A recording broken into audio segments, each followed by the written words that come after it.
Young Chop on the beat.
If there's like a quiz talking about anime and all of that, let's do it.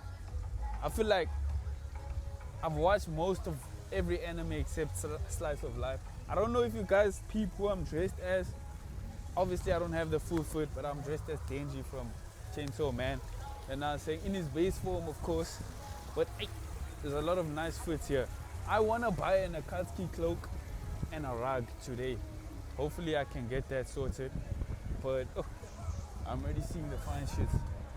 And I say, I'm already seeing the fine shit. Rate my fit though, Chad. Rate my fit. Oh, the fits here are crazy. I'm literally, out of all the boys, I'm the only one who's really into anime, bro. Except for Sif, let me not lie.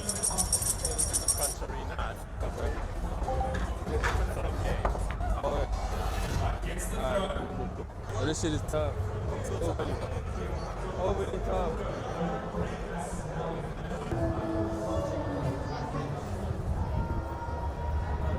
This wind is giving me aura. Wake up to reality. Nothing ever goes as planned in this accursed world. The wind is giving me aura.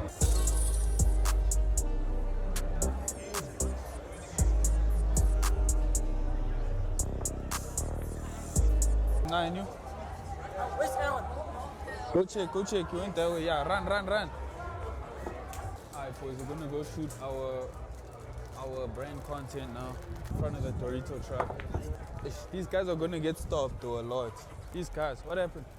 You're saying that you want to create content with us, but we want to make this real, bro. Yeah, let's make the real first, gents. Because Nasty is coming through now. We do it after we shoot the reel, because we have to shoot a reel before Nasty comes. We have to make a reel all together before Nasty comes. See that reel? Yeah. We want that as well. We want to do it all at the same time. Yeah. I don't know where you guys are going. Where were you headed? Going to the track. Let's just go do this thing, James. Nice. Good, isn't it? Yeah. Outside.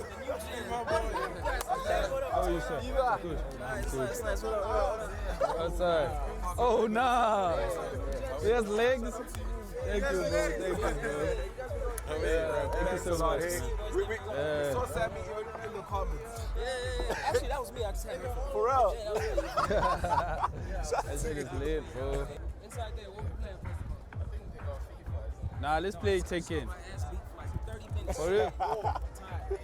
Let's run Tekken, bro. Yeah. Card? Oh, man. Let's play Tekken, bro. Tekken, everyone can play. Yeah, that's what I was saying. Let's do it. We're gonna shoot content. Yeah. Beamer. Be nice, man. I'm going to the I'll see you guys there. I will. See you too, bro. Always. I will just meet with Nasty. Now we're gonna go do our stuff that we have to do. I'm trying to lock in these things so we can get it done so I can chill now. Because I want to talk to mommies. Be you and have like chats regarding, or like whatever it is. Yeah. And conversate and just like make it make it fun. This is right. We Yeah. can order and get it for free. How are they gonna know? Oh, because we have this? Yeah, because you have that, but I will talk to them as well. So We don't pay here, Baba. Alright. You're ordering the whole pizza. I'm ordering the whole. I'm ordering 3 things. I'm ordering 3 things, boy. Man, I want that fully loaded. I want that. We'll make one. I want that fully loaded, whatever. Ah, boy. Oof. Try now. They gave us too much power.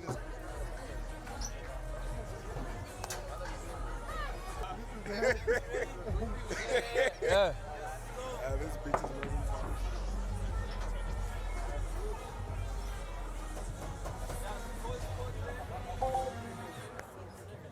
W acting in the chair. Yeah. Roll it. Let's do it again. Roll it.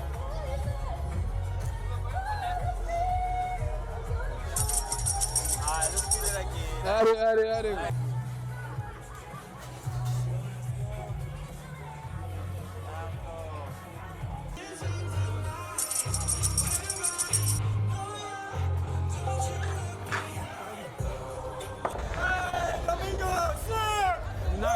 My favorite influencers, man.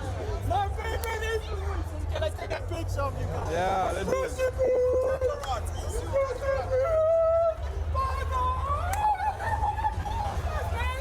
What's up, man? Actually.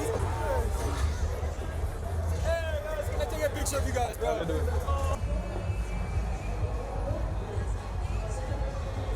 Away, boys. Alright, boys. Now that we're done with the brand stuff, I want to walk around, check the vibes out. Let's go upstairs. They're playing Tekken over here. This is the actual tournament, if you check around. Looks like the serious brews out here. They're going to shine me with the perfect, so I'd rather go fight the brews downstairs. But before that, I want to explore the whole place. Check it out. Eleva. Oh, this is crazy, bro. My name is gonna be on that board soon. Yeah. How are you, bro? Are you competing? Are you competing? I was like almost finals. I made top 3. For real? Damn, that's tough. Play, you should play. Huh? You should play. Play, bro. I'm not nice like you boys. I'm not nice like you boys. How are you? Alex, Anil, Alex. What's up, Alex? You good? How are you? What's up, my boy? Alright. Good and you? You guys also competing? Yeah, man. Oh, that's tough. Oh, that's fire, boys. My first time here, I'm just checking the vibes out, vlogging. You know what time it is. But I'll take you around it. No, I was just saying you should compete, man. Even if it's for fun, man. Downstairs, maybe. So you just want to hit the practice. Wait, you can just compete randomly. You can, okay, so you see front desk, Give me a right? perfect, yeah? You talk to Shadow Steps, the lady, and then you just be like, yo, I want to beat up some people, can I play? And then they sign you up. Yeah, you just get, so you just get How much is the prize money? 5,000. He's gone out to play some safe. Hey, bro, 5,000 is 5,000. Who's the best so far? See on stage, Oh, it's Ora Million. signed player, Y2K. Oh, his name is Y2K? Second number Snowman. 27. Y2K is second. Snowman is, I think, there at the end. Okay. Yeah. AKA Stun Drip. Some drip woo. Alright, boy. I'll check you around. I might sign up Hey, bro. and fight. Let's do it, yeah. I wanna buy anime stuff, bro. I'm tired of all of this lollygagging, bro. Let's go buy some anime merch. I want like the ears or a poster or something, bro. And I say, I need something for my room, bro. We got esports going up here. So that was us just, getting a bit of the off the ground, hand on the pulse. But Hey, man. I don't know what gaming is that. It's like the first person shooting gaming. I don't know what it is. Enjoy. Look at that, bro. Look at the bro on the screen. Oh no. Oh no. it has been a rough journey. I mean, you've been around the scene. I can tell they only play games. I can't lie. But they nice. They like that. They make money. And I say, I can't even. I also make money my way. I can't even fight with the bro. I'm manifesting. I'm manifesting those bucks. Just going to take it here. Yeah, let's do it. Yo. Yeah. Thanks, Mike. My guy. Wait, shut up. I thought it was going to be.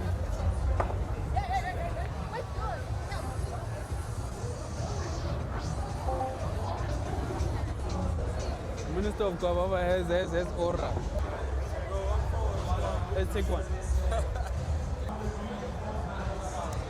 Okay. I need to leave you something today, but I want to come tomorrow. I'm going to take Fargo and Bruce's tickets. Yo, Marlon, you tell me where I can buy like merch and stuff. You can buy what? Merch and stuff, like anime stuff. Shirts, I know. That 400 that shop. It was down there. Over there? Yeah. Alright, Can I let me take do you? that. Yeah, let's go. We can buy. When are you dropping this one? Next week. I'm Oh. dropping like twice a week. Ah, that's fire, bro. I'm Where starting did to you drop. get this hat? Huh? I got it. And why Like, you not streaming? I got it like Domingos. I got it like 2 days ago for Yeah. a vlog. Nah, that's It's not even out the vlog, bro. Post it. I Why might- you not post it? Huh? Why you not post it? Bro, What's happening? I Post moved it. out and Moved it out took to me make like more a content. month to get the Wi-Fi. Oh, Cause I'm moving with fiber, bro. I don't wanna move with other no things. more Wi-Fi. Yeah. Yeah, nah, that So makes that's why I haven't streamed. Oh, it's in here. And then YouTube. Yeah, I think it's in there. I posted 2 videos, but like it takes 9 hours for a video to post. Dog. Why don't you push Starbucks, bro? Huh? Go to Starbucks, upload the Post on Starbucks. Bruh. Okay, this is what I'm I talking used about. to edit it. This is what I'm talking about. Yeah, it's good. This is what I'm talking about, chat. This is what I like to see. I like to see these mummies. I mean, this place. Okay, so chat, this is the spot, but apparently they're taxing like crazy. Let's see. Let's start over here. What's up, my boy? I'm good, and you? Oh, hey. Look at these necklaces. Oh, hell no, 200 bucks. Nah, they wasn't. I just remembered I have money. Just remembered I have money for this. Come peep this, bro. 300 Rand each. Watches. Look at this.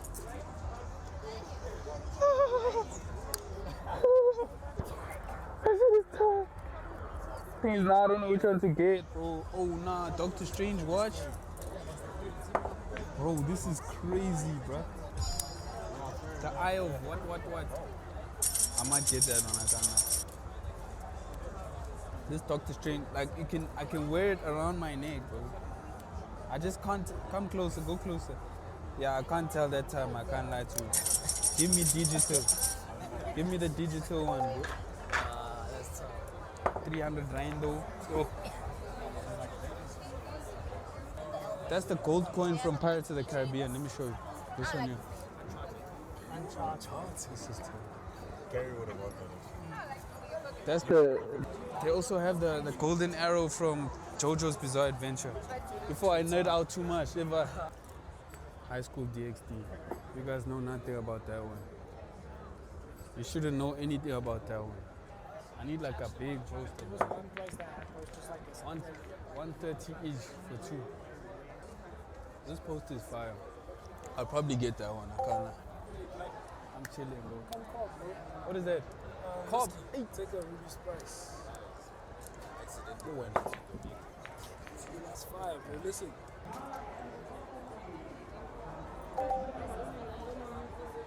Shout out, bro. Shout out. Yeah.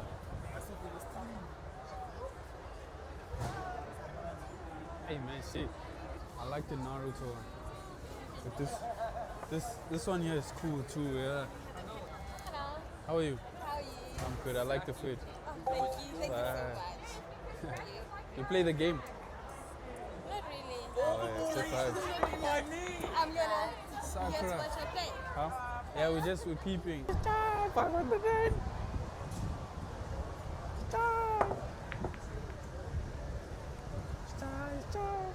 Look at those. Oh. You see that Chainsaw Man one there, bro? You see that chainsaw? That's literally the pit that came in today. Hey man, but the only flop is I don't want demons in my room, bro. I can't even lie. That's opening. I won't even lie to you. I think too spiritual, bro. It's gonna be like I'm opening the door for demons in my room. That shit is tough. I would have gotten it. If it was in his base form, I would have got it. But I can't.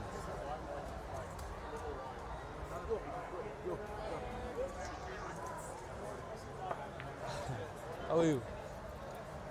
Are you good? Okay, how are you? I'm chilly. I didn't know you were into these things. Okay. That's tough. Same. Nice seeing you.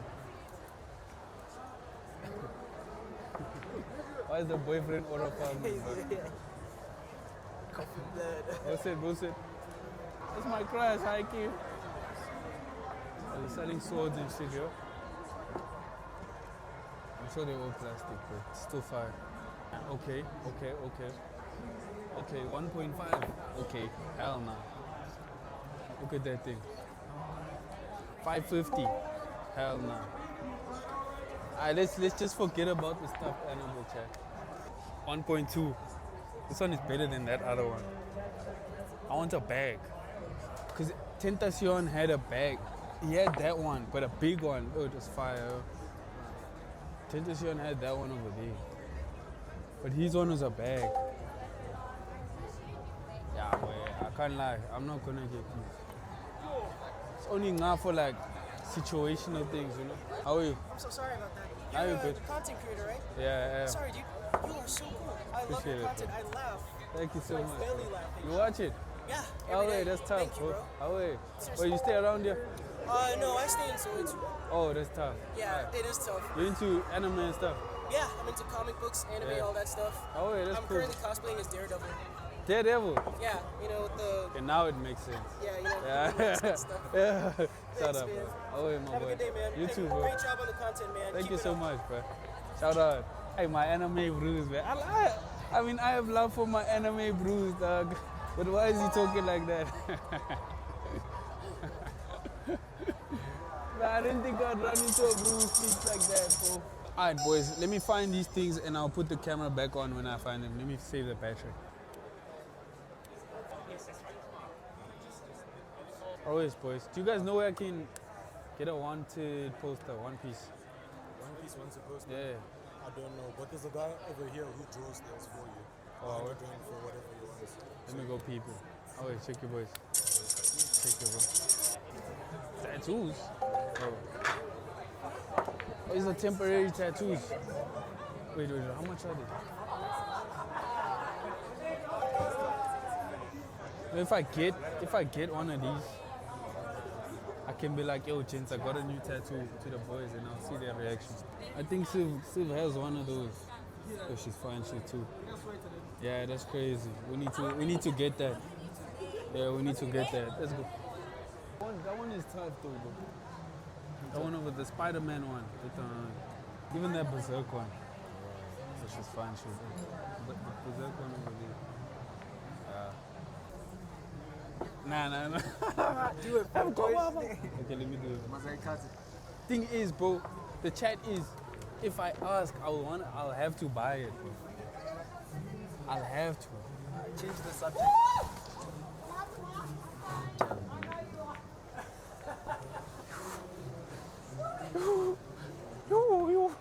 Yo. I'm not signing this person. Oh no. That is bad. It's a sign, bro. We shouldn't buy. My favorite TikToker. Yeah. No, I don't. You just go like this. Alright, let's do it. Little. Please come a bit closer. I mean, come. Yeah. You guys messed with the background. To be honest, I don't really. There you go. Okay. 5 months. Okay.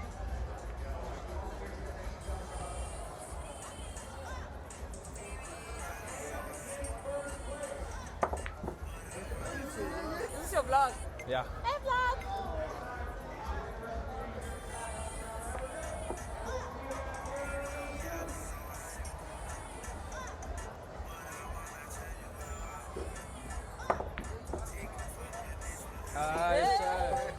I lost the moves. But it's proper. Yeah, it's proper. And I know That's bangers. fine. I know bangers. I know bangers. Yeah. Have you enjoyed it so far here? Yeah. I enjoy all of this, bro. I just want to buy something now. That's me.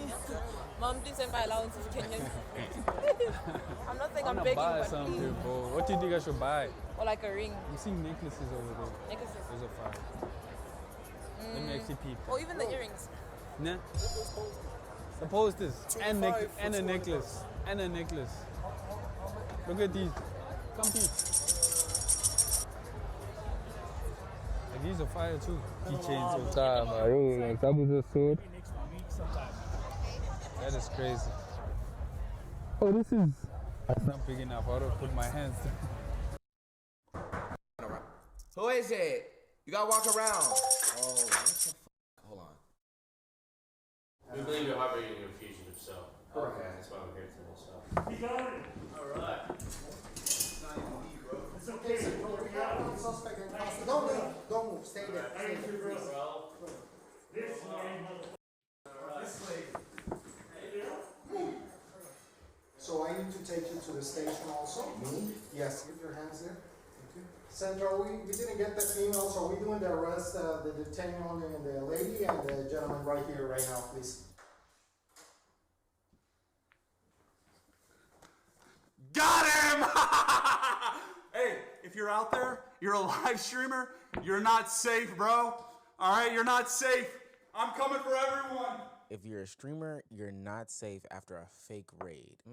I don't think that's coming off the way that you think it's supposed to be coming off. Mr. Beast variant Eric has done a lot of these prank videos with streamers recently where he's seemingly gone undercover and snuck into streams, hiding in plain sight, giving them different surprises. You know, the Mr. Beastification content has met the streaming world and it's brought to you by Eric. And we all know what swatting is. It's the dumb, stupid act of people's communities or people's enemies that are streamers calling in police officers to come and go to these streamers' houses saying that there's some sort of big thing going on or there's a explosive device that's at this person's house. Whatever it is that gets people to get like the FBI and the CIA and whoever else to these streamers' houses, that's what swatting is. It's using real police resources and getting them to be arrested, handcuffed on stream. It's a long and arduous process that honestly can be very cumbersome and annoying to streamers. We can't get out of the mall because one of you guys swatted the mall and said there's a shooting going on in here next to my car.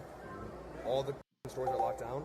We literally can't get out of the building. I literally can't believe this happened, bro. And now they think I'm the one shooting it up. Swatting is usually a dumb practice. It's overwhelming for the kids that are involved, and I'm talking about the streamers. It's overwhelming for the people around them because sometimes this happens when there are strangers around them. The police aren't just honestly swatting. I mean, they're swarming. They're overwhelming to everybody involved. And that's just being involved in the actual incident. I don't know why, and it's still very unclear to me through everything that I've researched, but for some reason, Twitch can actually affect your account if you get swatted. Like, I'm not making this up. I've seen Kai Cenat get suspended/banned on Twitch during Mafiathon 2 for actually getting swatted. Something that is out of his control on stream. Swatted, right? The house got swatted because somebody called and sent false information to troll. Twitch just banned me mid-subathon, bro. So now I gotta wait a whole like few hours for these niggas to go through the shit. Not a few hours, but like they gotta go like probably 30 more minutes. This house big as shit. And now I gotta wait when like they didn't even do it. Like niggas just search real quick and that's it. Like what the fuck? Like, with all that being said, no one would think that this is a prank or something to play with. I'm not even factoring in how police handle situations in the United States. This would not be seen as some sort of joke, right? Right? Walking around. Who is it? You gotta walk around. Oh, what's up? Hold on.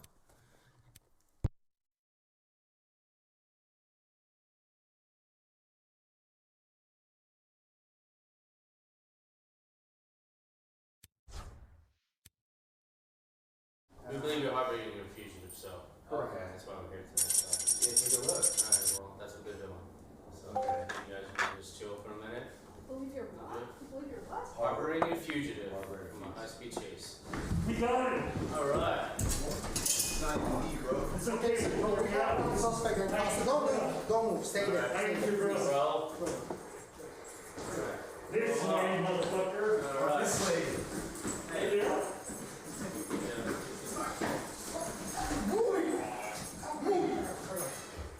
Thanks for your cooperation. So I need to take you to the station also? Me? Yes, because it's, you're here and the suspect is up there, so we're gonna find out. Please, I'm just gonna retain you.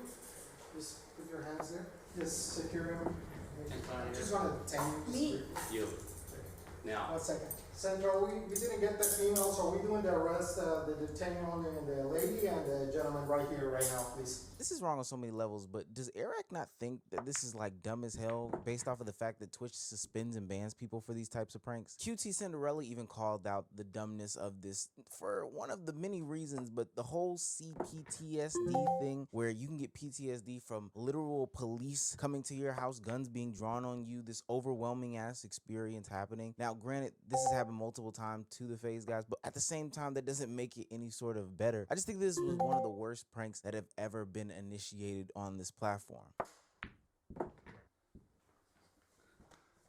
Got him!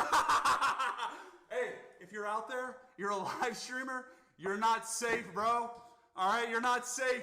I'm coming for everyone. Safe from what? The potential of having guns drawn on you by a fake swatting incident, your stream being banned, you gaining PTSD? Like, that's such a weird ass statement, especially because some of the streamers that he's been hanging around are black people. And really, as far as we know, based off of what was said in this stream, you're using real cops. I swear to God, I genuinely had no idea. That was y'all. crazy. And those are some of the same cops who've swatted us before. Those are real cops. Really? What? Yes, so I'm like, oh. That's nuts. They're just doing like a routine, Wasting public resources, using cops to do something that could cause PTSD, generally just a bad prank. I don't know. What do I expect from a Mr. Beast clone? I'm not very much a fan of pranking culture. I think that it is some of the cringiest content in the world. But what makes it even worse is when it goes bad and everyone isn't aligned with the quote-unquote prank that happens. It can lead to people ending up in pretty messed up situations. Hell, even physical harm can happen. My fucking hat. Damn, actually? Oh, shit.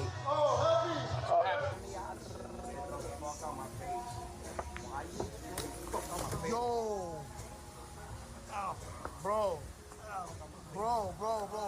I don't know. Sometimes when I just look at some of these pranks that go too far, I automatically go back to that Corey2U, Your Rage chain stealing prank. You remember the one where Corey2U was Your Rage's caretaker while he was recovering from surgery? He stole his chain in the middle of the night and then went to try to pawn it in broad daylight, visibly at a Miami pawn shop that he basically doxed in the process. Okay, bet. Just, Probably somewhere around 20 carats. Okay, around 20? Yeah. Okay, bet. Say that.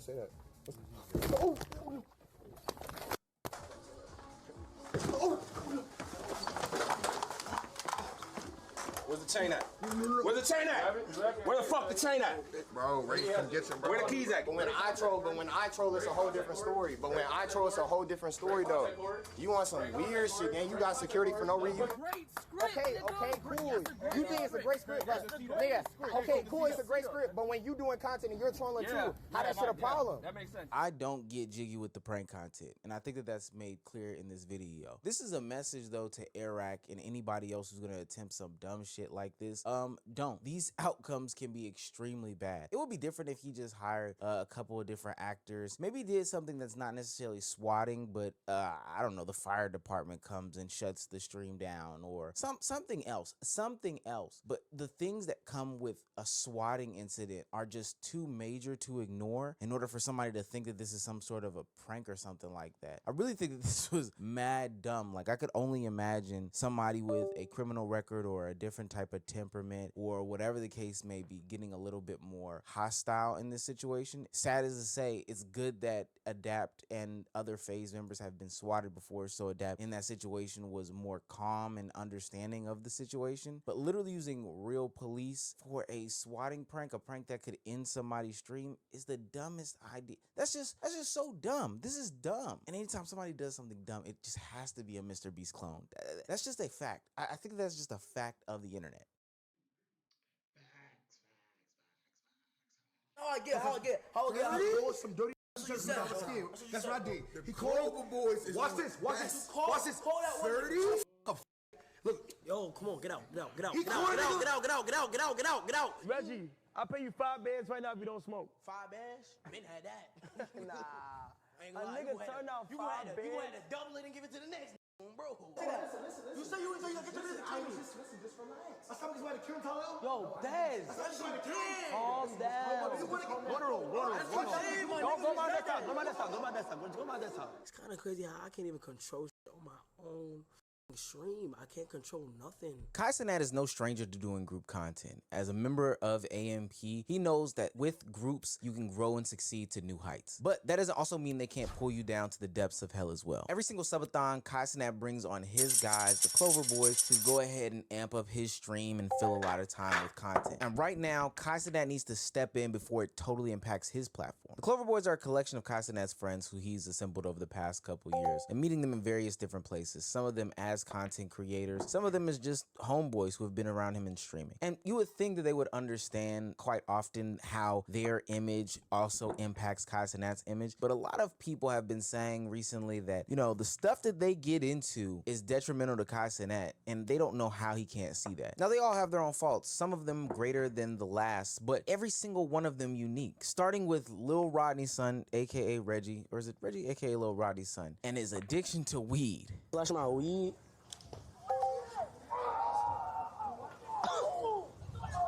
I'm sick to my stomach, bro. We need that shit right here. I ain't gonna lie, I want. You know what I'm finna say. I want some Zah. Me too, twin. Me too. Now, I want to make something very clear. You can be addicted to weed. Now, I know that's a very controversial take in 2025, seeing as that everybody and their mama smokes, but a lot of people are addicted to weed, and you can be addicted to weed. And I get it. There's a lot of people who are putting their blunts down now, right now, mad at me, but there's a couple reasons why I believe Lil Rodney's son definitely falls into this category. First and foremost, the impact and influence that he has on his friends and the other boys and Clover Boys with the weed addiction and weed smoke is very, very real and very, very evident. Reggie, please stop influencing this nigga. Yo, Reggie, please, bring Reggie. Tell Reggie to come into the game. Because if niggas who are older than you are influencing you to not do work, that is fucking sad. I'm telling you, I'm flushing niggas weed down the toilet, nigga. You show no growth on a day-to-day basis. Y'all telling me to chill, but I actually want the best for this little nigga, gang. He don't know how to grow. We watch you. He never said that. So you just threw him under the bus and he got tire marks in his head and you lied for no reason. You gotta stop doing that. Baby, stop. Like, where would you gonna go? Don't ask a nigga if you wanna get high. Mind your business, bro. It don't matter. You don't know what type of shit he don't smoke. Don't ask him to get high. Bro, you wanna get high? Don't ask him to get high. He don't smoke. Dez and Punga has increasingly smoked. since being with Reggie. Right. They didn't smoke this much last year. Right. Now, I know that I've lost a good bit of my audience because they think that I'm about to go on some nagging rant about smoking weed. But listen, hear me out. There's a lot of reasons why this is detrimental. For number one, it's detrimental to Kai's brand. Even though Kai has smoked on stream, this is not the brand and image that he's trying to portray. And granted, while that is your personality, it would kind of behoove you as somebody who Kai is bringing onto your stream to not do drugs. We know how this situation is played out in different times when like Sexy Red was on camera. Now, I'm not gonna outright say that she was, you know, snorting something or doing whatever, but ultimately it gave off that appearance and that still fell back on Kai. And yes, it matters because Kai is also boosting you in this conversation. Two, even though they are grown men and they can defend themselves and stand up for themselves or whatever, but you're influencing the group at this point. You're an enabler of their bad behaviors. And they might have not been as bad as you, but you're pressuring them. Like you're asking Tota, somebody who doesn't smoke, to smoke. You're a bad influence at that point. Number three, you're also around a young kid like Rakai and hindering him from growing as a person. Now, there's some other factors there, but this also is a part of the equation. Rakai literally can't read. Read this. Come on. Read this right here. Right here. Elias is beginning to get very Elias, my nigga. I mean, Elise. Oh, no, Getting us mad. Now, I'm not saying that's 1,000% on Lil Rodney's son, but if the influences is coming from these other people in the house, you're taking part of the blame. It just is what it is. This also gives credibility to those people that have the conversations. Alright, so when I first started my channel, I made a lot of videos about people who would masturbate publicly. I don't know why. For some reason, it was just an ongoing trend. And you know, nowadays I try not to talk about that kind of stuff. I try and steer away from the freaky shit. But, it just keeps coming back. I don't know if this is like some sort of evil curse that I've casted upon myself, or if it's just a sheer coincidence. I don't know which one would be better, but either way, in today's video, we have two different stories from two different fucking freaks who you know, masturbate in public, and today we're gonna be talking about it, so yeah. But before we dive into the actual video, I do want to say, go join the Discord, alright? I'm trying to get more people in there. That's literally it. If you want to ever talk to me, and if you want to talk to me, that's the place to do it. So, yeah, that's the intro, guys. Enjoy the video. These gooners, these public gooners must be stopped. I don't even know what I'm going to title it. Let's go. Alright, so for this first story, I figured I'd set the scene for you guys real quick, okay? I want you all to imagine that you're at your favorite artist concert, okay? Any artist, any band, and your favorite song starts playing. Now I want you to imagine that as you're listening to this song, you look to your left, and you see some dude just beating his shit, like just fucking hanking his Schrader. Well, unfortunately, the story that I just explained was actually a reality for a lot of people at the Korn concert on August 27th. I would like you guys all to meet Joshua Scornavacci, or as I like to call him, the Concert Gooner. Now, as the name suggests, this is the man I was talking about. This is the guy who whipped his dick out at the Korn concert and just started going nuts. No pun intended.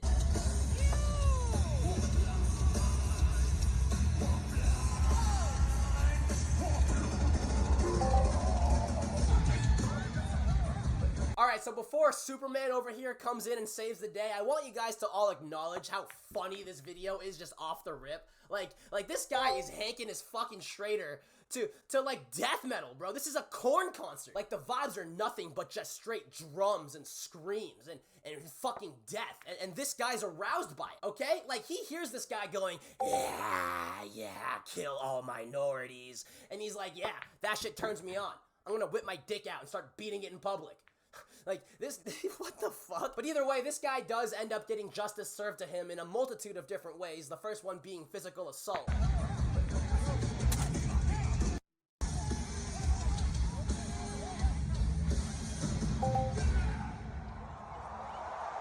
Alright, so first of all, round of applause to this fucking vigilante motherfucker doing God's work, but also, like, that was fucking poetic. Did you see how the moment he punched his ass, the song stopped and the crowd started chanting?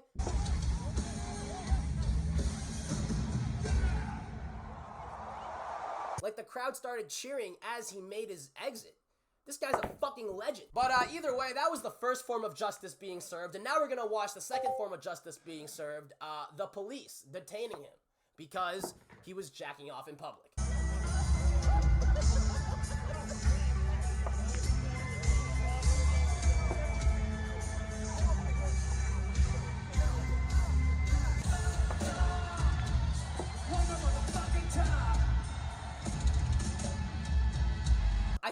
really funny how he's like resisting arrest, you know, as if he wasn't clearly doing something wrong. And you know, one question I do have is, did the guy finish? Did this motherfucker nut? Did he finish the job, or did he get socked in the face before he could, like, you know, bust his load? You feel me? And why is he so, like, look at his face. What could he possibly be saying to the police officer? What could he possibly be arguing about and making that face for, as if he's being wrongfully arrested? You know what I mean? You know, it's one thing to get arrested for public masturbation. That's definitely something you can do. But, like, when you get arrested, what can you even say? Like, what do you tell the officer in that situation? Like, I feel like when you get caught robbing a bank and the cop puts you in cuffs and it's obvious that you did it, you can't really say shit but just be quiet and ask for a lawyer, right? Doing something wrong and in public. Assault.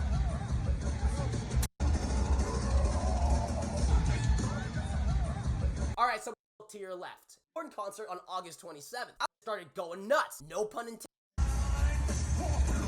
Video is just off the rip. And fucking death.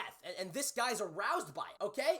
Anti-motherfucker doing God's work, but also possibly be arguing about and making that face for, as if he's being wrongfully arrested. You know what I mean? You know, it's one are you still horny? He's mad he didn't nut, right? And like, I don't think regret is going through this guy's head right now. I think he's just mad that he got fucking blue-balled, you know? I think he's just mad that he couldn't finish the deal. Like, he's not thinking, oh shit, I just ruined my life and my digital footprint and any chance of me getting a well-paying job. No, he's thinking like, fuck, how am I gonna get this nut off?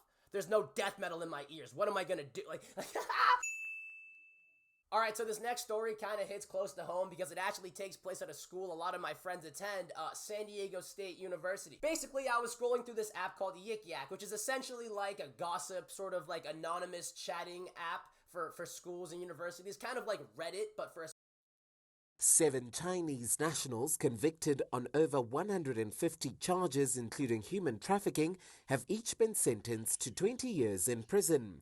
They were arrested for kidnapping and forcing 91 Malawans to work in a Johannesburg factory in 2019. 37 of the people found during the Hawks-led operation were children. The court also ordered their company to pay a fine of 300,000 rand. Judgment was handed down in the South Gauteng High Court a short while ago. Specific school, and I see that one of the top ranked posts is the SDSU Gooner, and you know, I'm very curious, so I click on the video, and it's exactly what it sounds like. It's a guy at San Diego State University just gooning to students. This is the dude right here, and as you can see, he has the face of absolute gluttony. Is that the right sin? I don't fucking know. Either way, now the girl who originally posted this guy on her TikTok went pretty viral, and I'm pretty sure like the entire school knows about him, but you know, as someone who has a lot of girlfriends who attend SDSU, and as someone with a large following on social media, I feel like it's kind of my responsibility to cover this and bring, you know, awareness to it, I guess. If anyone watching this goes to San Diego State University, be on the lookout for this motherfucker. He's a creep. And then also, get this motherfucker arrested, dude, you know? I feel like, I don't know anything about him. I don't know his name. I don't know if these girls filed a police report on him or whatever, but it doesn't matter because I'm still making a video on it. So either way, alright, so I have to cut the audio for the video, but as you can see, this guy is just, you know, fondling himself looking at these random girls. And you know, one thing I do want to say is this guy has a fucking hog. So, you know, walking around without underwear is already fucking, you know, just absurdly rude and inconsiderate. So the fact that you're out here stroking your shit to random innocent bystanders is even crazier, you fucking weirdo. So either way, yeah, that's pretty much it. As you can see, he left after they left because, you know, he's a fucking gooner freak.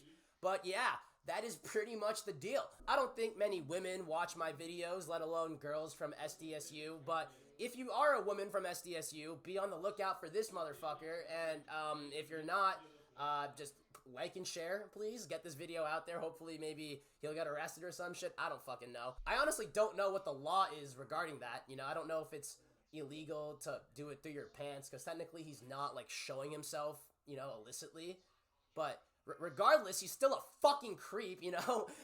You know, stroking your shit to girls in public is not the move. So, either way, still a weirdo. It doesn't matter if it's legal or not. I really hope he does get, I do hope that is considered some form of sexual assault. I think it is. I do think. I don't think you can just please yourself in public, you know?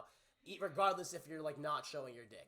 But regardless, yeah, that's pretty much the situation with that video. But I do want to take a second to just ask, like, what the fuck is wrong with people? Like, I know that freaks and weirdos have been existent for forever, right? There's always been those people just fucked in the head who are perverts, you know? But why is it like become a trend to masturbate in public? You know, why, you know, the fucking butt sniffer, dude, why has this become a new thing? Like, I feel like why rappers can't sell concert tickets anymore. Be real, y'all. What, like, definitive rappers are y'all like, if they perform, I'm gonna go buy a concert ticket? I'm be real, there's only like 3 people probably I can name. Obviously, yeah, Ye, so long as he doesn't play the, like, you know what I'm saying, the hell, yeah. Normal concert, you feel me? Normal concert. Yeah, Drake and Kendrick, I think that's it. Cardi, I am not going to no demonic Cardi concert. I did see the crowds of Cardi concerts. That should be looking motherfucking like a ritual sometimes. I remember I saw one video. Some dude was recording some dude, bro. And then there's like 3 dudes like, I'm like, oh, yeah, no, I'm good. Pre-2021, Kanye, Kendrick, and Drake is a good choice. Yeah, French Montana, right, guys? Yeah, no, for sure. Yeah, we going to the French Montana concert. Yeah, even in a way, like Travis Scott. Okay, before, you know, the incident, Travis Scott incident, I probably would have said Travis Scott. I'm definitely not going to no fucking Travis Scott incidents, especially after the tragedy or whatever. Absolutely fucking not. We all going to an AI artist concert. I could see people doing that. Bro, y'all know Hatsune Miku or whatever. She was low-key ahead of the time. Because that was actually like an AI robot. People were genuinely going to concert for Hatsune. Her name is that, right? What is it? Hatsune Mika? Something like that. She's not AI. She's not? I don't know. Yeah, I feel like rap overall, bro. The prime era is dead. Like, y'all, let's be real. Ye goes away. Drake goes away. Kendrick goes away. Cardi goes away. Who the fuck else is left? For like concerts you're going to. Ken Carson Yeet. I wouldn't go to a Ken Carson Yeet concert. Maybe I'll fuck with him. I don't know. But Uzi's washed, but he likes anime girls so valid. Yeah, now Uzi is washed. Travis. Look, Travis concerts, they be looking lit, but dude. We can't forget what happened, bro. But I'm absolutely not risking anything. Pre-getting trampled, I'm so good. Let's go see this though, man. From Lil Baby, Lil Durk, Trippie Redd, DaBaby, and Ken Carson most recently, as well as Bobby DaBaby was been out of here though. After 2021, nobody's buying DaBaby. Who sold just 10 tickets per sit. Okay, at this point, bro, it's just better to like... At this point, bro, you might as well have just like motherfucking worked a McDonald's shift and made that money. Bobby Shmurda turned zesty and fell off. I remember he did have like some zesty alleged allegations. Bobby Shmurda has so much hype. The reason why he fell off, it wasn't because of that. The reason why he fell off is he had so much hype and then he did nothing coming out of prison. Like everybody was saying like when he was in prison, bro, free Bobby Shmurda, this and that. And then as soon as he came out of prison, it was silent from him. He was like barely dropping anything. City, it feels like every month another mainstream rapper is quietly forced to cancel their shows and tour. But the question remains, why? How are some of the industry's hottest names struggling to sell tickets? Why are y'all doing billions of streams? I'm gonna be real, I think just concerts in general are kind of like dying down. Like only like major pop artists are basically getting tickets sold. It's because niggas is broke, bro. Economy is cooked, bro. And not to mention, bro, concert tickets, I'm not gonna lie, though, them niggas be scamming. Actually, that. Concert tickets, bro, you trying to get a regular ticket, they talking about $350. Even like a mid row, they talking about $350. I've only went to The Weeknd. Yeah, like only like the huge artists are like really doing good from their concerts. Like The Weeknd, he's always selling out. Obviously Taylor Swift, Sabrina Carpenter. Is Olivia Rodrigo still doing good? I don't know. Hey guys, Tom NFG here. You know, only half of you guys are subscribed and even less of you guys have noties on. I hate to be a burden, but, you know, I really appreciate it if you hit that sub button and the little bell next to it, you know. It doesn't take long. I know you can get mixed up in the algorithm and everything. But yeah, also tune into the streams, you know. We have a lot of fun over there, I'm telling you. We have a lot of parties going on over there. Yeah, that's it. Bye. Damn. And the tickets don't match. Yeah. Even stars with billions of streams aren't safe. Just last year, Playboi Carti abruptly canceled his entire Antagonist Arena I forgot about this tour out of nowhere. And while all rumors pointed to low ticket sales, the truth is actually deeper than you think. In a genre like hip, I don't think it was low ticket sales though. That's the thing. Is Carti not like selling out places? Maybe not arenas. He could get like 70% of an arena filled up. But also at the same time, the amount of hype for I Am Music, he hyped it up so much, bro. And then now that it's dropped, niggas is kind of like, all right, bro, like. You know, like, man, like, thanks for the album, but we good, man. Pop containing the biggest egos on the planet, admitting that you can't sell your concert tickets is about the ultimate nightmare, especially when you're someone like DaBaby. I saw DaBaby streaming. I don't know, this was like a couple months ago. I was like, what the f? Yeah, I noticed that's why all these like rappers started like streaming. They saw like Kai and like just like all the FaZe guys. They saw how much they're making. They're like, hold up, wait, we gotta start doing this. I can say right now, the average like content creator that's getting like, we can kind of say around how many views I'm getting between both channels, like 5 to 6 mil, bro, is making more than like a lot of underground artists, or even like a little bit higher than normal artists, bro. Because artists are not getting paid. Like the label doesn't pay them anything. The label takes all of the money from like the streams and whatnot, and then they have to make money from concerts. And then if they don't sell the concerts, they're fucking broke. They have to make money off of like ads or merch deals, which if they don't get neither. The Baby peaked in popularity in like 2020 when he was mean. Yeah, I think he just took it too serious. I feel like if he leaned into it, it probably would have been better. But he was just trying to keep like, you know what I'm saying, his thug persona and shit. Didn't work. Who has even resorted to trying buy one get one free deals for his shows. That's so embarrassing. Only to still end up canceling. So what do rappers do instead? Well, almost every time you hear of a rapper cancel their tour, it will immediately be followed by a blatant lie. What's good, guys? It's your boy T-Pain. How you doing? Got some news about the One Up DLC tour. I'm gonna... T-Pain was touring?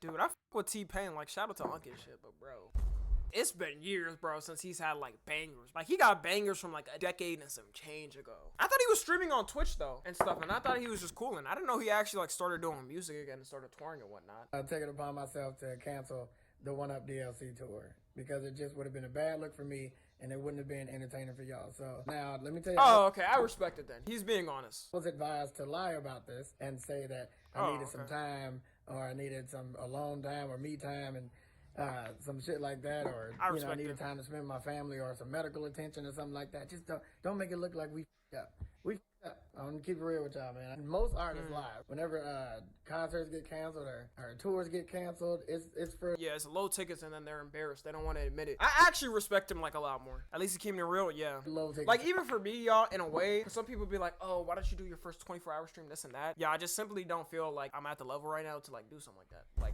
if I do something like that, I want it to obviously be bigger, and I want to be at the place where I feel like it's the right time to do it. Also, I'm not even a full-time streamer, but like even like just people saying that, I want to be at a level where I feel like it's right for me to do that. Like right now, it doesn't feel like right for me to do something like that. Or just like certain things like IRL streams, just certain things with content and whatnot. Like no, I feel like I need to be at a certain space, and I'm like, all right, I feel like I'm ready right now. It's just a good time to do it. I can't wait for the time 12 hour. I don't know. I don't even know if that's ever coming for real, bro. Cause like if I was a full-time streamer, I probably would have been done one. Cause you know why not? It ain't really about whatever the reason they say, and I think that's wrong. That's up. About the only rapper in history to ever be honest about his flop and take responsibility is T-Pain, going as far as to reveal to us that he was advised by his team to lie and make up an excuse for his poor ticket sales, which is again, as I mentioned, what 99% of rappers do. Disappointing news for fans of Chance the Rapper. The Chicago artist announced on Instagram that he is canceling his upcoming tour. He says he is going to take some time off to be with his family and make some new music. Despite also running a 2-for-1 deal as well. Bro, all I can think of when I see Chance the Rapper is that clip of Kanye being like, yo, album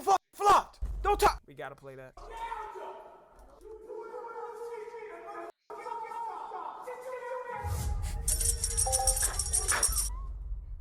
Nah, that is actually so hilarious. That was his last moment in the spotlight.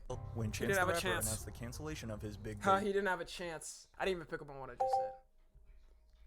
I'm so funny. Tour back in 2019, as you can read from his old Instagram post, he claimed that it was to take time off to spend with family. However, according to a lawsuit filed by his ex-manager, I love my wife guy. It was instead terrible ticket sales that resulted in the tour being canceled. But yet, as bad as his numbers were, I think that's like the crazy thing about being an artist, bro. Like people don't understand. Being a successful artist is 10 times more hard than being a successful actor.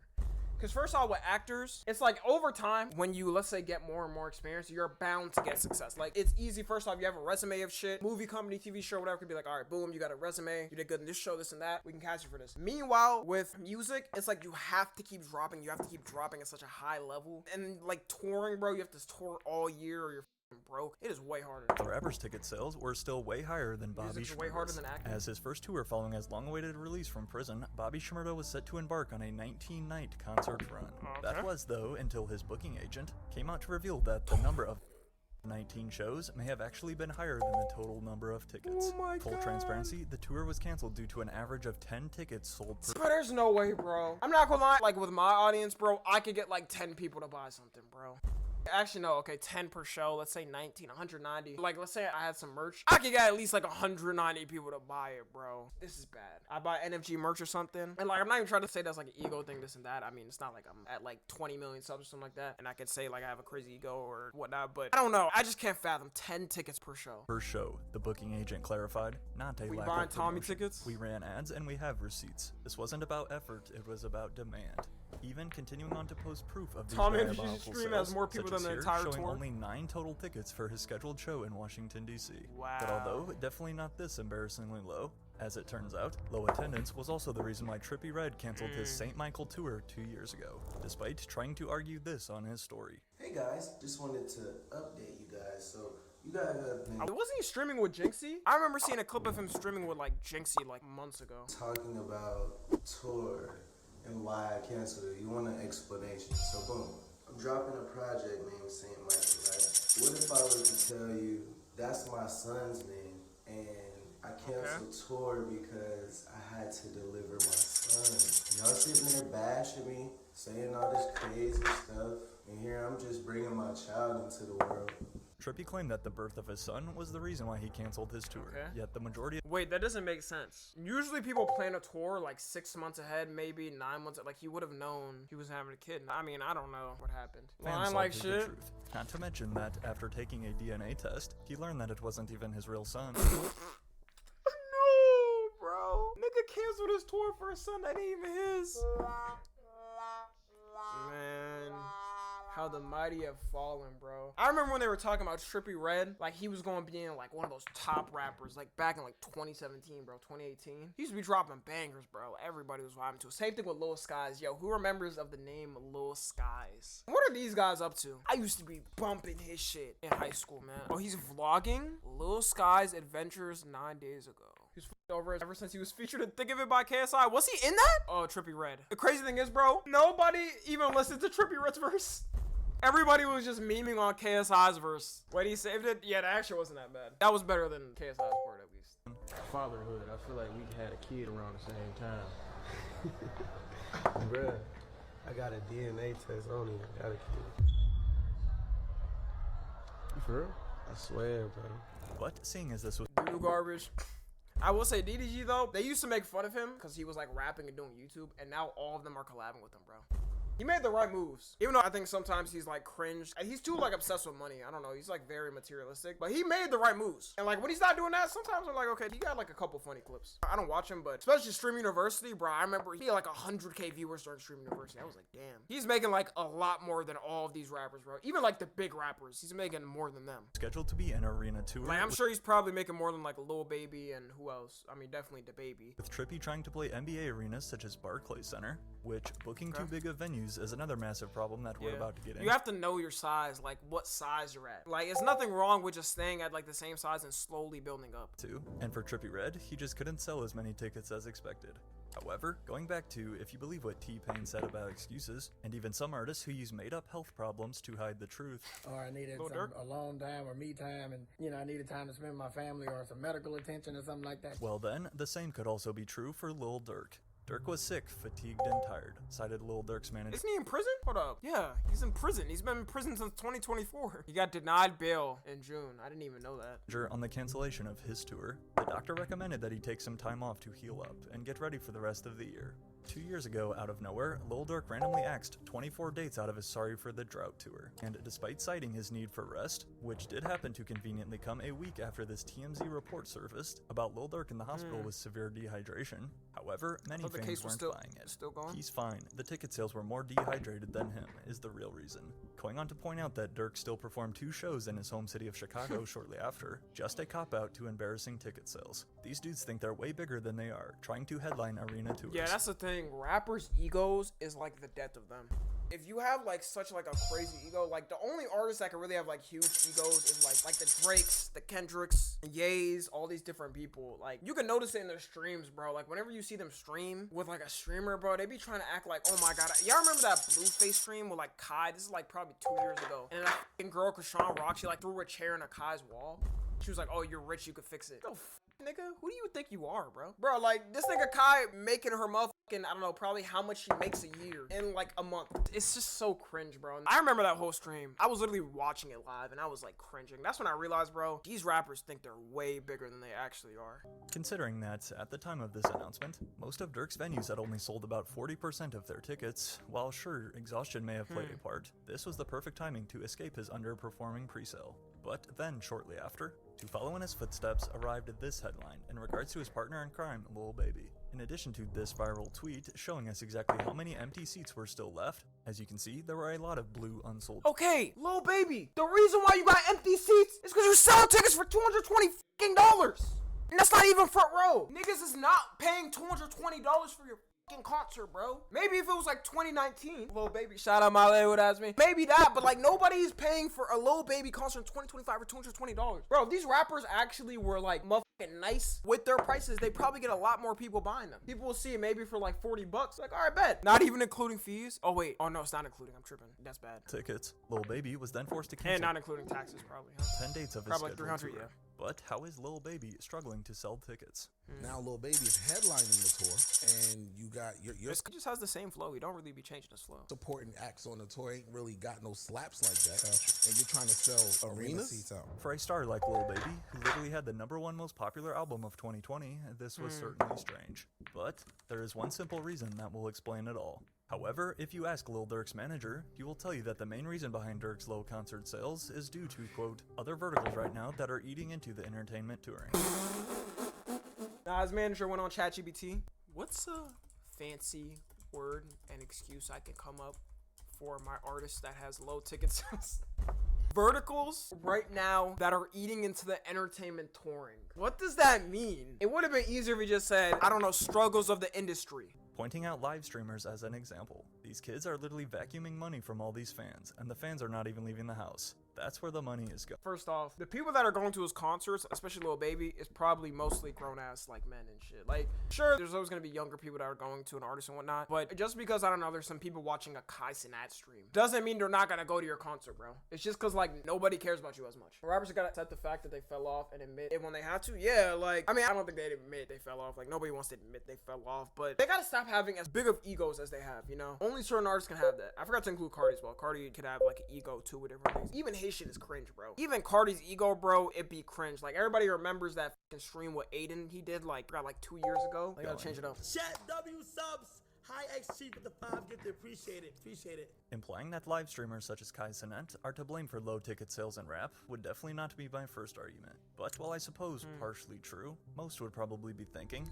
is rap as a whole just on a decline? Is that why ticket sales are down, and guys like Moneybagg Yo have had to cancel tours, missing out on the biggest percent of I their forgot about Moneybagg Yo. profit? Damn. Or is something deeper going on behind the scenes? The #1 biggest factor right now behind the drop in concert attendance is the insane increase in ticket prices. Going back to Lil Baby's It's Only Us tour, besides his team's terrible promo and marketing, with many fans having no idea this was happening. As you can read though, the price for just one ticket in section 108, which keep in mind is not even on the floor, was priced at $220 for a single ticket. But just when you thought that was bad, then you add Ticketmaster's ridiculous fees. So you guys finally see what I've been saying is $40 service fee. Wow. Facility charge $3. What does that even mean? Order processing fee $7.35. I thought the government like stepped in and stopped this. Like they were gonna like pass something to like stop these fees. This was like last year though. I don't know if they like went back on it, but I remember they said that and I was like, okay. Good job, old timer Biden, you know what I'm saying? I don't even know if that ever went anywhere. Ticketmaster be scamming. It would be so much better, y'all. Back in the day, bro, when they just went in person and bought a ticket. Genuinely, you would save so much. What you're buying a ticket for the value, you're spending like $2 at the kiosk or whatever it was. factual. These are Megan Thee Stallion tickets, and look how many hidden. And Megan Thee Stallion, bro. To see her shake some butt, nigga, you can go ahead and do that on Twitter, bro. Search up Megan Thee Stallion, bro. You gonna see her shaking butt and shit, bro. Fees Ticketmaster has slapped on there, bro.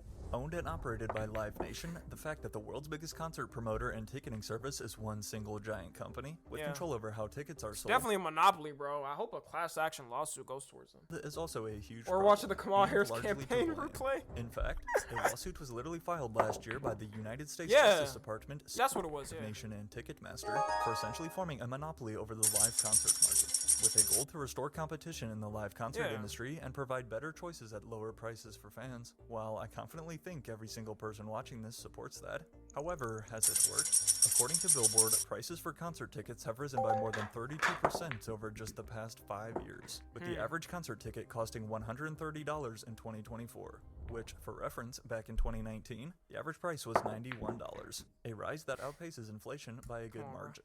Now, keep in mind too that the Bro, everything after 2020 just became fucked. It's crazy. They need to change their prices back lower. Like, inflation, okay, we get it. It was high, but now it's like damn near back to normal soon. So, like, stop keeping your shit up. typical demographic of a rapper's fan base tends to be on the younger side, and with an already struggling economy, the truth is a lot of kids just simply can't afford to pay these ticket prices. Like coughing up $220 to watch Lil Baby rap over a backing track, or Playboy Cardi scream a few words and then Not even just kids, bro. No adults can afford that nowadays. Like, okay, let me not say no adults, but like, there's literally like proven studies that said like what, like 30-40% of Americans can't even afford like a $400 emergency expense.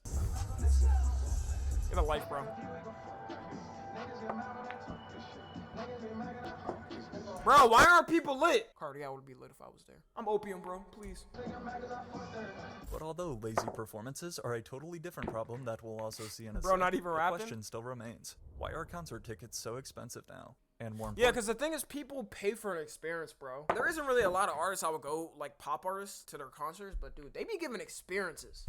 Like, look, okay, put all y'all biases aside. Nigga, Taylor Swift's Eras Tour was fucking insane production. You are getting your money's worth if you actually go to that. She had like 7 different stages, nigga. Like, so many different types of backup dancers. That is the type of money you want to be spending to go to a concert, bro. You know what I'm saying? Even Kanye, bro. Yo, have y'all seen the clips of the Yeezus tour? That shit was insane, bro. And that's when people was going to buy, like, concert tickets. Places like that, bro, because he made it worth the ticket, bro. Like, it was insane production. The Life of Pablo. If you have a rapper just, like, simply spend more money on stuff like that, they'll probably get more sales, even if it's like a kind of rapper. Like, same thing with Travis Scott. Travis Scott, for example, he got inspired off of motherfucking Kanye's like concerts and shit, and he was like, all right, I gotta make something similar, gotta make this like a spectacle. And then he became, you know, like one of the biggest rappers of our generation, young rappers, and he's still like popular. importantly, how can we fix them?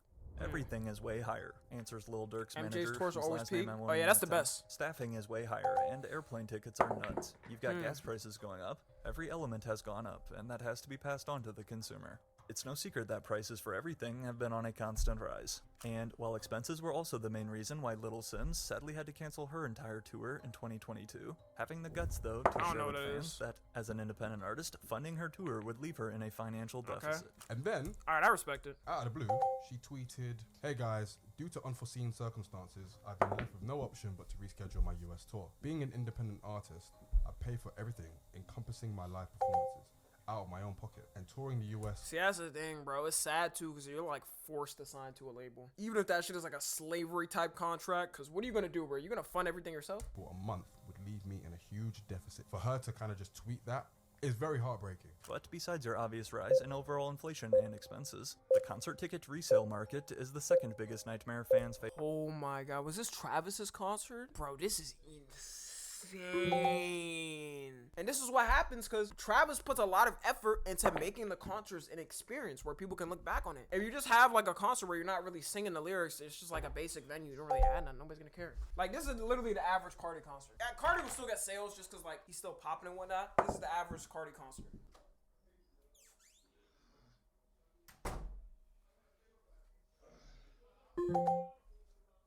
Easy, look like Weezy. Easy. Easy, yeah.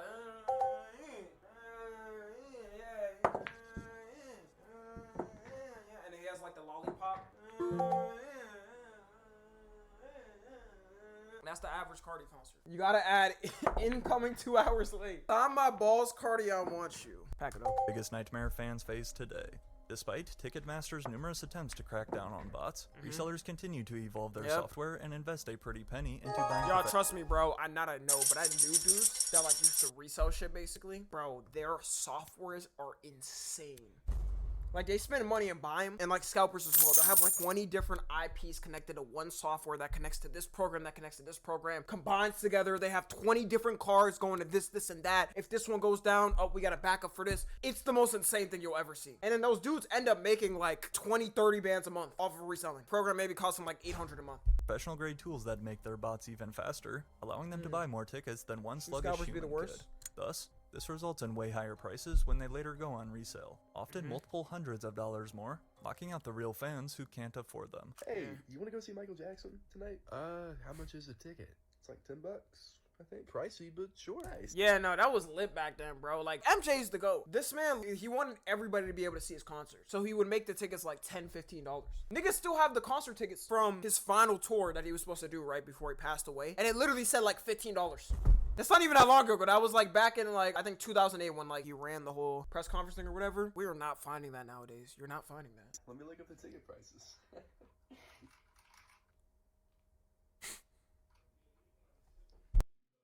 What if we watched a Shark Tank today? What are the businesses being pitched in America today? Is Mr. Wonderful bald? By the way, Mr. Wonderful's becoming an actor. Did you see that? But I'm telling you, this game, it fills stadiums overseas. And it's only a matter of time before I'm staring at you from the cover of a Wheaties box. It's just Mr. Wonderful? I'm out. I want $1 royalty for every ping pong ball you sell. He seems well cast, I guess, for the role he's playing, but it's just funny. I'm only going to tell you the first product from each of these 3 episodes, and you can pick one of the episodes. There's a one-of-a-kind icebreaker game, or a self-tanner geared towards men, or a kid-friendly coffee brand. I shouldn't have said coffee. Fuck me. I shouldn't have said coffee. I should have said tea brand or something, and then you guys would have fucking had a real vote. But I said the word coffee. This may look Oh, like wait, we had to watch hard. Purina dog chow ads first. I was supposed to buy this. All right, whoa, whoa. Shark Tank. This may look Oh like my God, are you hard. serious? I rewound. I already watched the ad. I don't have to watch it again. Oh, fuck me, dude. All right, I'm going to buy it. This is actually going to be too problematic for me. Just give me a second. I'm going to buy it. It's not expensive enough for me to do this. I thought it'd be fun to watch the ads. It's actually not that fun. Wait a minute. I'm already paying $9.99 a month. It's $18.99 for ad free. Let's just watch the ads. All I watch with Hulu is Shark Tank on stream. That's it. Well, it's a waste, dude. It's a waste. Let's watch the ads. Are we the original cast? Oh no, it's this guy. Who the fuck? Where's Damon? Who's this guy? Where's fucking Damon John? Damon quit ages ago. You're sure about that? Because when I was opening up to pick the episodes, one of them had Damon John in it. It was the one after this. I don't think he quit at all. I think he just made shit up. So we have the 4 original sharks plus some guest. And they're going to teach us business by starting with this investment in Kid Coffee. I trust you all restrain yourselves from making any coffee-based jokes during this section. So Ethan really does like coffee. He's been stealing sips of mine since he was little. No, Dad, I don't just like coffee. I love coffee.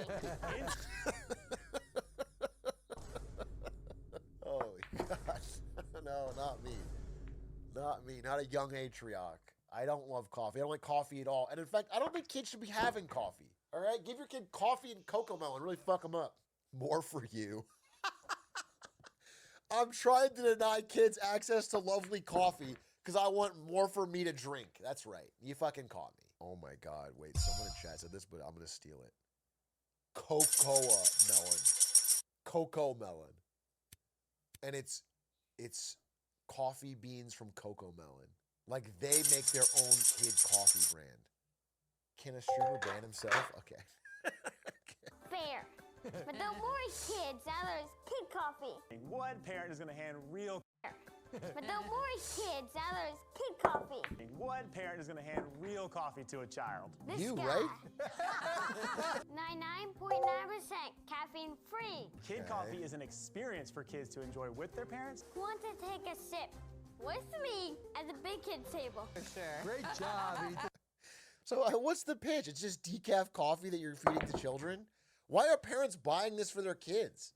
That's your favorite. I'm going to start with that. David, Ethan, this is really delicious, the chocolate. Okay, one thing I'll say is we've watched 16 years of this show. They always say it tastes good. Even if they choose not to invest, they never say it tastes bad. And I really wanted to make some money, and I love making stuff, so... The money, what'd you want to spend your money on? Well, I wanted to get a big house. Keep dreaming, kid. America in 2025. You better start at 8-year-old and start a business if you want a chance of getting a home. We do videos and we kind of put it onto Instagram. Are you part of that yourself? Yeah, I do a lot of the videos. There is a large part to our story about. I just feel like this dad has farmed his child out to create a kid coffee business. He's having this kid do Shark Tank pitches and Instagram ads, and he's content farming him. And that's good. That's what I'm gonna do with my kid. That's actually a really good idea. That's the most supportive thing I've had so far. Ethan has broken both of his legs, and that was a nutritional deficiency. What? That he wasn't getting enough calcium. Long story short, there's multiple parts here where I wanted him to learn a business, and the nutrition aspect came together, and we said, you want coffee every morning? I can make a coffee that's great for you. 2 different times, so he's broken both of his tibias. What's going on with this kid? They need more calcium, right? Milk consumption. Well, how did he break his legs? Did he decide not to film Instagram videos that day, and suddenly his leg broke? David, Ethan, I think what you've done is phenomenal, right? I mean, it's great. The product's great. I mean, the nutrition's great. There's just so much to do yet, right? You're so young. I'd rather be in a position just to pour gas on the fire. For those reasons, I'm out. This is the classic, like, your product's great. You guys are awesome. Everything about you is great. I love it. I drink it. It's so tasty. I'm out. Like, I'm not going to give you $1. It's funny because I think in the older days of this show, the Sharks were a little meaner. But as it's become more of like this Americana sob story type thing, they just glaze them for 5 minutes and then they say I'm out. Nobody wants to be mean to the kid or to the, the single mom, or whatever sob story there is. They'll always say the nicest thing. Well, your business acumen's incredible. You have the heart. You have the passion. It's just not quite there yet for me, and so I'm out. Coffee shops now selling kid coffee. So they're selling 2 bags a day per shop. That's very interesting. That's a better deal. It's the average kind bar that you sell in Starbucks, 0.7 a day. I take back what I said. I like using the coffee shops. I'll make you an offer. He's back? Because of that? Okay, I'll make you an offer as well. I'll do the $50K for 30%. He's back because he's selling it in 3 mom and pop coffee shops? Maybe he sees a PR opportunity. This is Cuban's run for president. By the way, Kevin's deal's crazy. They came in asking for a $50K for 5%, and he goes, give me 30. I don't know. Mark, would you want to go in with me? Yeah, absolutely. We do the $50,000 for 20%? Here's what I have in mind. We go into a few coffee shops, which I think is the better approach, right? And it's great for them because you can bring your son or daughter in. I'm very interested to see, Daniel, I understand, I mean, you have a lot of experience in this space as well. He's not interested in that deal. Look at Mark's face. We gave you a Mark Lori 20% deal. What the fuck are you doing? I don't understand him and Lori's excitement about the in-person coffee shop. You have to bring your kid to the coffee shop and you're buying it there? Or I think this is like an online product or I don't know. I'll do the deal with you for 20%. So we have 20% for 50, 20% or 50. Okay. I mean, I think maybe 10% for 50,000. Kid's a shark. He has a very good head on his shoulders. I'll do 20%. But if and when you decide to join full time, I'll give you 5% in stock options. I'll do the $50K for 15%. Okay. Oh, Mr. Oh, the kid just took it. First of all, kid, you don't know Mr. Wonderful. You don't know Mr. Wonderful. By the way, is that the best? That is the best deal Mr. Wonderful has ever offered. He undercut the other sharks. He went last, and he offered no royalties, no debt, no. I've never seen him do that. I've never seen him not go first with the worst deal you've ever heard. I'll turn on the social like you can't believe. Dude, yeah, well, I was gonna say this. What the fuck does Mr. Wonderful bring to the table for you as a company? He's gonna give you $50K. You can get that from a bank. And he's gonna tweet about his social media canon. I'm so sick of hearing about it. It's 2025. This is him tweeting about Brew Markets watches. 31 likes! I wouldn't take any of these deals, honestly. Maybe the Mark Lori one. Daniel, we accept your offer. Wow. You have to keep that smile. I gotta look this guy up. Who the fuck is Daniel on Shark Tank? Oh, he's Kind Bar. He's the Kind Bar CEO. Oh, yeah. I mean, he's the guy for this, I guess. That makes more sense. Dude, why am I getting dog food and cat food? This is a cry for help from my animals. They know that Ari's gone this week and I'm not going to feed them. Good Love Foods. and I'm here seeking $150,000 for 5% in my company. What? You better have For my huge Filipino sales. dads. And risk it for this biscuit. We'll risk it for a biscuit. She said already. Of gluten-free goods, Okay, baked Lori. fresh. And after that first bite, you're gonna feel that good love. This is very exciting. So now, oh. No, you don't need. Why do this? That wasn't necessary. Now they'll invest for sure. Like blow my mind amazing. And I'm like, oh my No, God. it can't be that good, bro. It can't be that good. They always say it tastes good. It's so good. It blows my mind amazing. Maybe it is solid, but it can't be. So how are you compensating? Are you adding a lot of sodium and fat? No, it's all natural ingredients, free from all What other is in it? oils How does it and taste any good? other What- fat. Good old-fashioned butter. Sodium and fat are natural.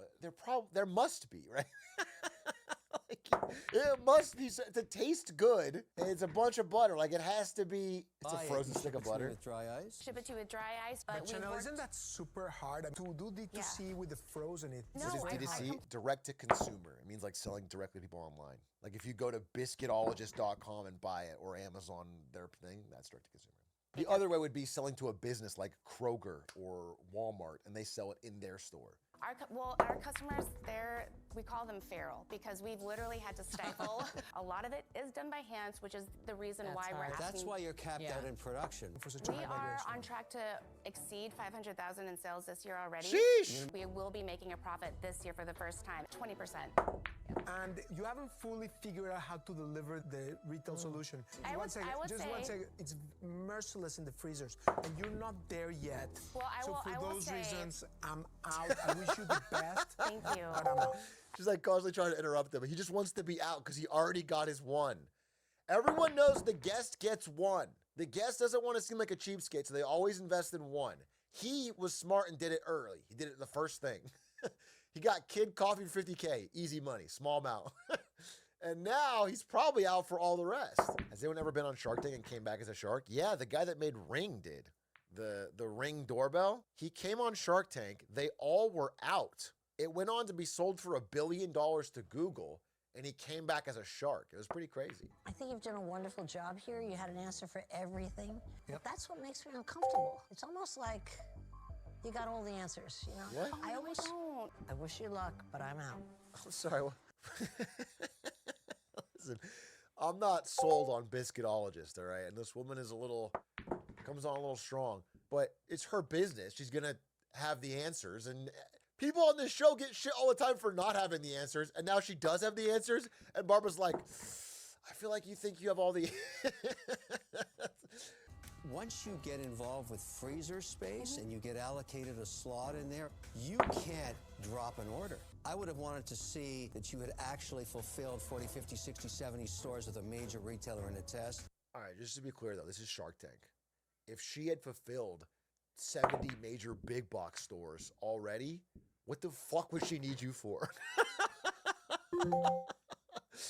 I'm just being real. If this is already a product that was making tons of money in all the major big box stores, why the fuck does she need Mr. Wonder? What the fuck did she need a shark for?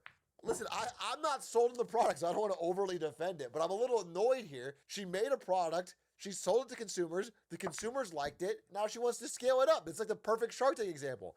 Her evaluation seems high. I agree with that. But the idea that she has to have already done every possible thing to be a successful business and then you throw money at it, it's like, why the fuck do they need you at that point? And that's not something I have much expertise in. Great Everyone's business for out. you, but it's Yikes. just- We will be the next freezer staple. I have no doubt, but you're not going to dime out of me. Dude, it's just funny because if you listen to Mark, he has complimented like every single person to come on Shark Tank in the past 5 years. I have no doubt that you're going to be the next freezer staple, but I can't. You have to have some doubt because that would be guaranteed money. Well, I guess there's just me. Oh, Lori's still in. Lori. I'm going to give you an offer. Okay. A little higher than what you want, a little sharky, and you need somebody to get in there with you down and dirty, and I love to do that. And Okay, a Lori bagel, is sharky. which we had in Starbucks nationwide. It's Pizza Cupcake we now have in Target. Frozen Farmer we have, and everybody's doing millions and millions in sales. Okay, she really is gonna pitch. Okay. So 150,000 for 20%, but I'll get you in everywhere. I know. I think we will only perfect what's already pretty damn good. My vision for you is you become known as the gluten-free brand for baking. Yes. She's You doing. wanna be it, She's like, doing. that's it. Lori's pretty good at this. She swoops it at the end. She figured this person out. She's saying what they want to hear. Gets the fucking big deal. I mean, it already does have sales. Like it has 500,000 in sales. Gets a fifth of the company. I don't know the stats. I think it might be skewed because Damon John got Bombas socks, which turned out to be a massive fucking hit. But I think overall, Lori's had the best track record in the show. She had the previous number one, which was Scrub Daddy. She has a big staff that only works on her companies for this show. Like, her company is just Shark Tank companies. That's what she works on. She doesn't have, like, a separate thing. Would you take 18%? I think in your mind you thought, she wants 20, but I'm gonna go 18 because it's just a little bit and let's see if she'll do it. And you know what? I will. Oh! No, very smart. Because that's what partners do. Give a little, get a little. Hey, not bad. A little 2%. Not bad, not bad, not bad. In season 15, we watched Kristen Dunning. The night my episode aired, we sold out of every single bar soap that we had. We run everything for our business in Google Sheets. Google Workspace has been. Is this a Google ad? Sheets for tracking, What the fuck is this? monitoring, coming out with this AI assistant. What the fuck is this? I was like, Why is there a fucking Google Gemini ad in the middle of the... I can't believe that. They forced in a Google Gemini AI ad into their product pitch. And that's from Shark Tank, not from them. Like, they didn't get any money from that. That's like probably a prerequisite to be on Shark Tank is they have to put a fucking... Thanks to Google Gemini AI. For years, everyone thought Oh, Verizon good. had the best network. Oh, now we can have an ad break from the ads. Ads in my ad show? You guys don't get it. If somebody starts a small business and comes on and talks about it, yes, it's an ad for their business, but there's an authentic connection there. If a woman who clearly is not using Gemini AI pretends to in the middle of talking about her business, that's a fucking ad. That's an ad. That's slop ad.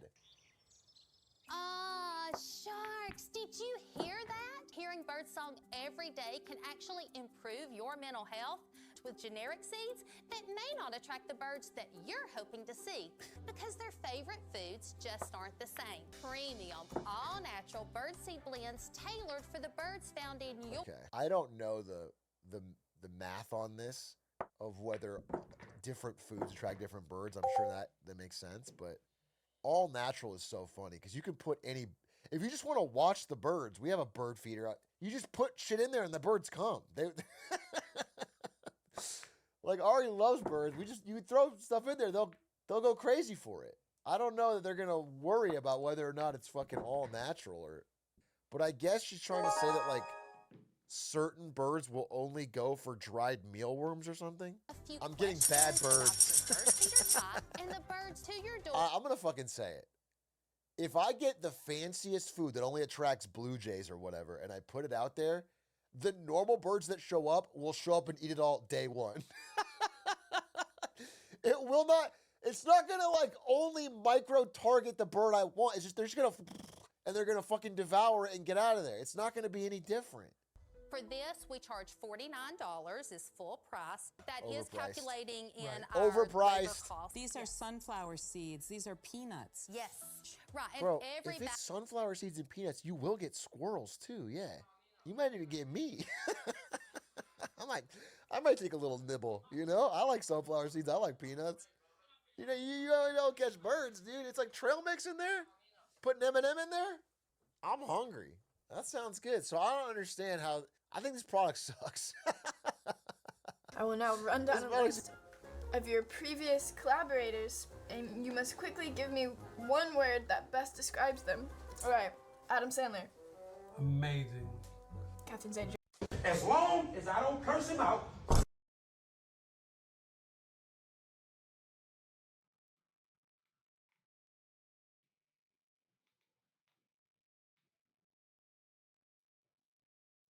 I think universities are making 7 fatal errors. Top-heavy administration, insane increases in tuition the gerrymandering of the grade system.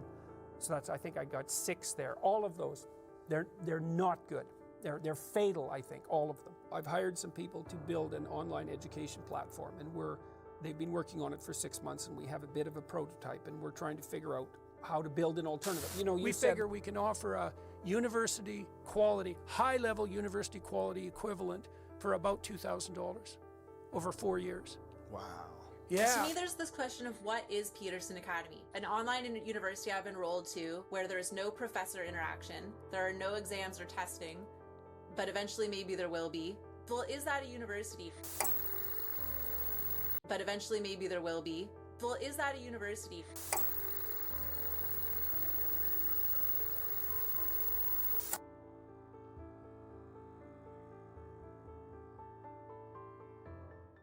Jordan Peterson is a character, a clinical psychologist and former professor at the University of Toronto.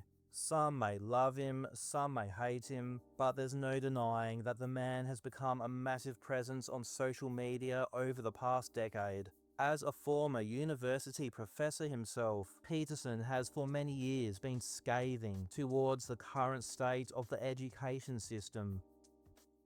And how do you feel about the current educational system, period? I've seen large institutions fall apart because they make a fatal error. I think universities are making 7 fatal errors. They're not good. They're fatal, I think, all of them. And so I think I don't know what's going to happen to the university system over the next 20 years, but I'm certainly not optimistic about it. Say at the typical Ivy League, right. Harvard, for example, which is such a catastrophe. Like, I was there at Harvard in the 1990s. I loved that place. It was really forward-looking and aimed at excellence with very minor exceptions, like truly minor exceptions. It was a powerhouse, man. And I went back and saw a bunch of my old professor friends a month ago, you know, and they've all joined free speech movement at Harvard, and they're fighting against their own administration. And these were like the best professors I ever met in my life. And that's what they've been reduced to. When did it start, the decay? Specifically in the universities? Yes.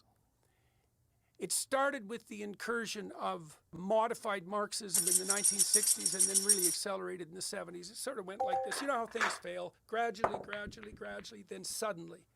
It hit critical mass in terms of failure probably around 2014, 15, pretty much when things blew up around me.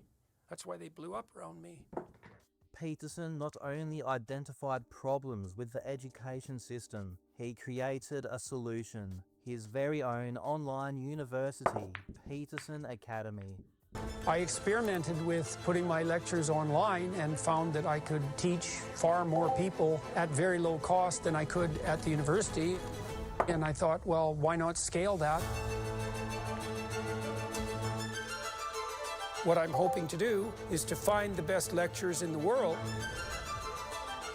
and to bring them to as wide as possible an audience. He came to me and he basically said, I want you to do the best course that you've always wanted to do. We want to bring you the highest quality education possible at the lowest possible price. It's extremely high-level content that anybody can use to educate themselves, and it's available to everybody. Well, that would be good. I think it's funny, because I got canceled at the university, so I could try to return the favor. Jordan Peterson is of course the face of Peterson Academy and presents some of the educational content inside the platform, but the Peterson Academy platform is essentially managed by Jordan's daughter Michaela Fuller and her husband Jordan Fuller, who acts as COO of Peterson Academy. Peterson Academy officially launched on the 9th of September 2024, and people could pre-enroll from the end of July until the 20th of August 2024. As I was trying to research exactly when Peterson Academy launched, I found surrounding this the first example of shambolic communication. There was initially heavy promotion surrounding a launch towards the end of 2023, and eventually a launching date of November 2023. This obviously didn't happen. Jordan himself would then go on to announce that the soft launch pre-enrollment period would be coming in February 2024. Then in February, he said it would be coming within a month. Then he would say it was coming at the end of May. He said the Academy itself would be launching in June, then the end of June. And after June, he finally gave up on promising specific dates and stuck with simply saying that it was coming soon. As I mentioned, some watching this may think Jordan Peterson is fantastic, and some may think he's a clown, but this is besides the point of this video. I simply want to look at what Jordan Peterson promised with Peterson Academy, and see how it lines up with the product he delivered. So let's have a look at what Jordan Peterson was promising with his online university in the years he spent promoting it prior to its launch. And then with my daughter, Michaela, I've started this Peterson Academy, and our plan, this is a funny plan, we want to drive the cost of a bachelor's degree down to $4,000. And so we've got 30 professors on board so far. I've been able to identify stellar lecturers from all over the world. We bought a studio in Miami. We have the professors come there. We try to be very hospitable and to treat them well, which doesn't generally happen at universities, by the way. And they lecture they give 4 2-hour lectures on whatever they really want to teach about. And they have a lot of autonomy, you know, we're not constraining them. We're pursuing accreditation through a variety of different avenues. So we hope to be able to, what we'll do is take 2 or 3 of those 8-hour lectures, bundle them together. That'll give you 1 university credit. We want to get actual credit for it. So imagine we charge tuition, and we'll try to keep that low cost. Like I said, we want to knock the cost of the whole degree down to $4,000. That's 95% reduction in cost. That's the plan. And we are talking to some different institutions, you know, mortar and brick institutions, about how accreditation might be pursued and how we could partner with them to also offer people other elements of the university experience that you can't easily virtualize. We're hoping that a degree from this university will indicate to employers a true level of competence. Is this just for personal education, or will you be giving degrees? Like, we're going to approach that in 2 ways. So we'll offer certification at different time spans. So, you know, generally it takes you 4 years to get a degree, but you could imagine that it would be useful to have a 1-year certificate, a 2-year certificate, a 3-year certificate, a 4-year certificate. Like, there's no compelling reason why it has to be 4 years. We'll keep very detailed records of our students' academic progress, and they'll be able to offer them directly to employers. So we want to be able to assure employers that anybody who's gone through the certification process that's part and parcel of Peterson Academy has done the work and met the standards, and the standards will be high. Now, simultaneously, we're working on technical accreditation, right, so that we can pull this, so that we can have this operate as a standard university. Right. Now, I'm in discussion with a number of different jurisdictions to move accreditation forward, and if that happens, it can also be applied retroactively. So if we can figure out how to do it with an administration or a jurisdiction that's willing to do it, and we don't have to compromise the quality, then we'll go the classic accreditation route. Otherwise, I'm just going to go directly to employers and say, look, we're going to be very, very careful about who we grant certification to, and you'll be able to rely on the certification from Peterson Academy as an indication of intellectual ability and also work ethic, and we'll document that by the record-keeping process that we use as part and parcel of the platform. Jordan Peterson promised his followers with Peterson Academy, a legitimate university in online form, that he would be working towards getting accreditation so that you could get legitimate university degrees with Peterson Academy, that even while he doesn't have accreditation, the level of education in Peterson Academy will be so great that he will be able to recommend people that have achieved certificates to employers, and it will help them get employment. He promised a university that would be so legitimate that it would drive the cost of a bachelor's degree down to $4,000. This, for me, is where the major problems with Peterson Academy begin. The product that Peterson has produced is not close to what he promised. It is just a bunch of video content. No accreditation, no exams, no certificates that will get you a job anywhere in the world, just a bunch of videos. Throughout the rest of the video, I will show some clips from this podcast, hosted by Jeffrey Van Leon, which features 3 former Peterson Academy students sharing their experience. I'll leave a link in the description for anyone who wants to hear the full conversation. They spoke about their experience of joining Peterson Academy and witnessing the product that Jordan and Michaela delivered compared to what they promised, which begs the question, is Peterson Academy a university or a streaming platform? It was very confusing. Like, to me, there's this question of what is Peterson Academy? I started to be confused about what Peterson Academy was. Is it a university an online university I've enrolled to where there's no professor interaction, there are no exams or testing, but eventually maybe there will be, hopefully, right? Well, is that a university? And is it a university if price increases for tuition are not communicated? Like, I was confused about what it was. As I'm moving forward, I really want to answer the question, what is a university? What makes an online university different from an in-person, a brick and mortar university? Can you even have a true online university? What does it need? What needs to be in place for it to really be a university? Because I don't know that online courses equal university. For me, I thought it was a university, and I'm not sure it is. I'm not saying it's not I think it's a streaming platform. Jordan has promised that he is seeking accreditation for Peterson Academy when the product is simply videos for people to stream, and there's not even exams or any real tests of any kind to properly evaluate the students. The second type of question was more in the sense of, hey, you mentioned upfront that there will be a couple of features available, like blocking features, like groups, like, all sorts of different features. Testing and exams. Testing and exams. And those aren't there yet. So what's up with that? I posted a meme back on October 13th that was a joke because some people were starting to share their concern that final exams hadn't come about yet. Because there were people who at that point had been on the platform for almost 2 months, a month and a half, and had finished a number of classes, and they were like, man, I'm putting all this time and energy into these classes, and the exams still aren't there. Am I going to have to go back and rewatch the entire class in order to do well on the exam? As the months went on, following the launch of Peterson Academy, more cracks began to form. Jordan Peterson is known for being a free speech absolutist. It's kind of his whole thing, or a massive part of it. Have a listen to this clip of Peterson in 2018 talking about how crucial the freedom of speech is.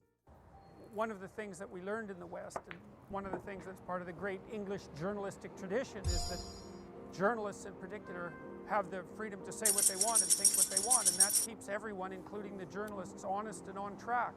And we sacrifice that, especially at the feet of the idea that no one is to be oppressed by anything anyone else says. We sacrifice that at our complete peril. It's the cardinal right, because when people speak freely, they're able to think, and people orient themselves in the world by thinking, and they re-update the state by thinking, and they conquer unknown lands by thinking. And if you put restrictions on their ability to speak freely, then you put restrictions on their ability to think, and all of those other processes grind to a halt, and then everyone suffers for it.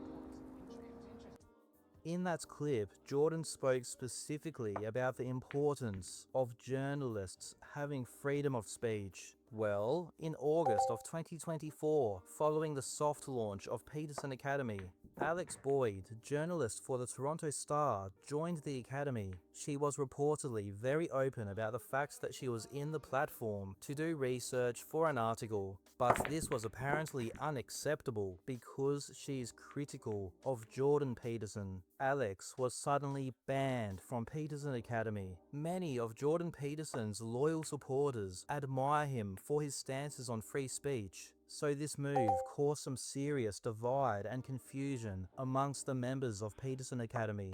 All caps Kevin is not actually the first person who got banned. I believe the first person who got banned was somebody who signed up to take the courses, but also out of curiosity as a journalist, as like a journalistic endeavor.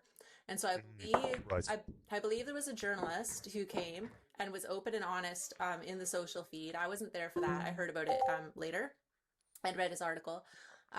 But he was open and honest, like, hey, I'm here. I want to see what all this is about. everybody kind of knows he doesn't really like Jordan Peterson or like the people, but he's curious and he's like, anybody want to talk to me about what this place means to you? And he was banned without any clear violation of any code of conduct, right? And that was included in the article. And there was differing opinions in the community about that, right? So you had people in the community who thought, well, he's not here in good faith. If this is a journalist who doesn't agree with us, and you can tell by my tone, I have a problem with that view. I have a problem with that. I think that if this is a university and we're going to say we're devoid of ideology, then why not allow us to be adults? And if we want to talk to this person, let us talk to this person. Right. And if he wants to say bad things about us because that's his opinion, let's be who we say we are and allow that freedom of speech. I don't see a clear violation of a code of conduct in posting on the social feed to say, does anybody want to talk to me? I'm a student, I am watching the courses, but I am also, like a journalist. There would be more hypocrisy to come surrounding Peterson Academy and free speech. It all started when they announced that they would be raising the price of enrollment by 20% in January of 2025, just months after the launch of the Academy in September. Suddenly, they said that current members had until the 23rd of January to pay upfront and in bulk to lock in up to 3 years of membership at the current price. Considering this was all so sudden only months after the launch of the Academy, and Jordan had been claiming to have already amassed 40,000 members, paying $499 annually. This, by all accounts, left a significant amount of Peterson Academy students incredibly bemused. Primarily in the podcast from Jordan Peterson, I believe it was said that they had the goal of making the price as low as possible to make sure that everybody would have the chance in the world to go to the Peterson Academy, to get an accreditation and to use that in order to get a better life for themselves and for the loved ones and for the community and everything else around that. Which is a pretty fair statement, because if you look at the average price for like a university, it's probably at least times 10 times 20 of what Peterson Academy is asking for. The point is, it's not that much. So that was the statement that they made. At the same time, there was no talks about it increasing over time. And thus, again, this came out of the blue. And also a newsletter was sent out to everybody's mail. Like, hey, be aware of this. Our prices are going up with 20%. So if you want to lock in your current price, you can do it up to 3 years. Just make sure you do it now. And they're one lump sum. That's important. It's like a lump. It's a lump sum. It's not like indicate that you are going to stay for 3 years and we'll lock you in at your subscription. Yeah. It's like, warning, you've got 3 weeks to give us a lump sum of this much. Otherwise, the price goes up 20%. Yeah. ... And actually, there was another point, because Jordan Peterson, I believe, also said somewhere that they had a lot of funding because of the early enrollment that they could be going on for quite a while. But now the statement would be that they need additional funding in order to keep going. That's like a discrepancy. And people were asking questions like, okay, clearly something changed. You need more funding now, but what changed exactly? What is the thing that makes you need more funding right now? Which is a very legitimate question to ask. And pretty much all across the board, the primary thing here was communication. There was either a lack of communication, so we were missing information on certain things, or there were discrepancies in communication. So a thing was being claimed, for example, on a podcast, like we have enough funding, and now all of a sudden there is not enough funding, and there's a lot of why questions coming out of that. The thing that a lot of people, I think, were expecting was a statement by the management team of Peterson Academy that would outline why they made the decision to do the price increase of 20%, what led up to that, and also looking in the future, what can you expect as a student, especially in regards to those missing features. It was primarily a communication issue. As the confusion around this sudden raise of price spread through the chat in the Peterson Academy platform, it all turned into chaos when one of the former members who spoke in this podcast shared what sounds like a pretty harmless meme to break the ice. On January 1st, Michaela had posted a list of her New Year's goals. And so what got me in trouble, I think, or what kind of brought more things out into the open, perhaps, was that I took that list. She had some things blacked out because, there are things that should be kept private. And under her Peterson Academy one, where she had a large part blacked out, I put raise prices. Yeah. I thought it was quite funny actually when I saw that, because it's a really good way to cope with it, right? Because you know that within the whole community, that specific subject is the thing that's being discussed non-stop. You know, there was a huge confusion. So when you posted it, actually, it is in some way it was a sense of relief. You had me laughing. I found it quite quite hilarious actually. There is one person who did not find the meme about the price hike funny. Jordan Peterson's daughter, Michaela Fuller.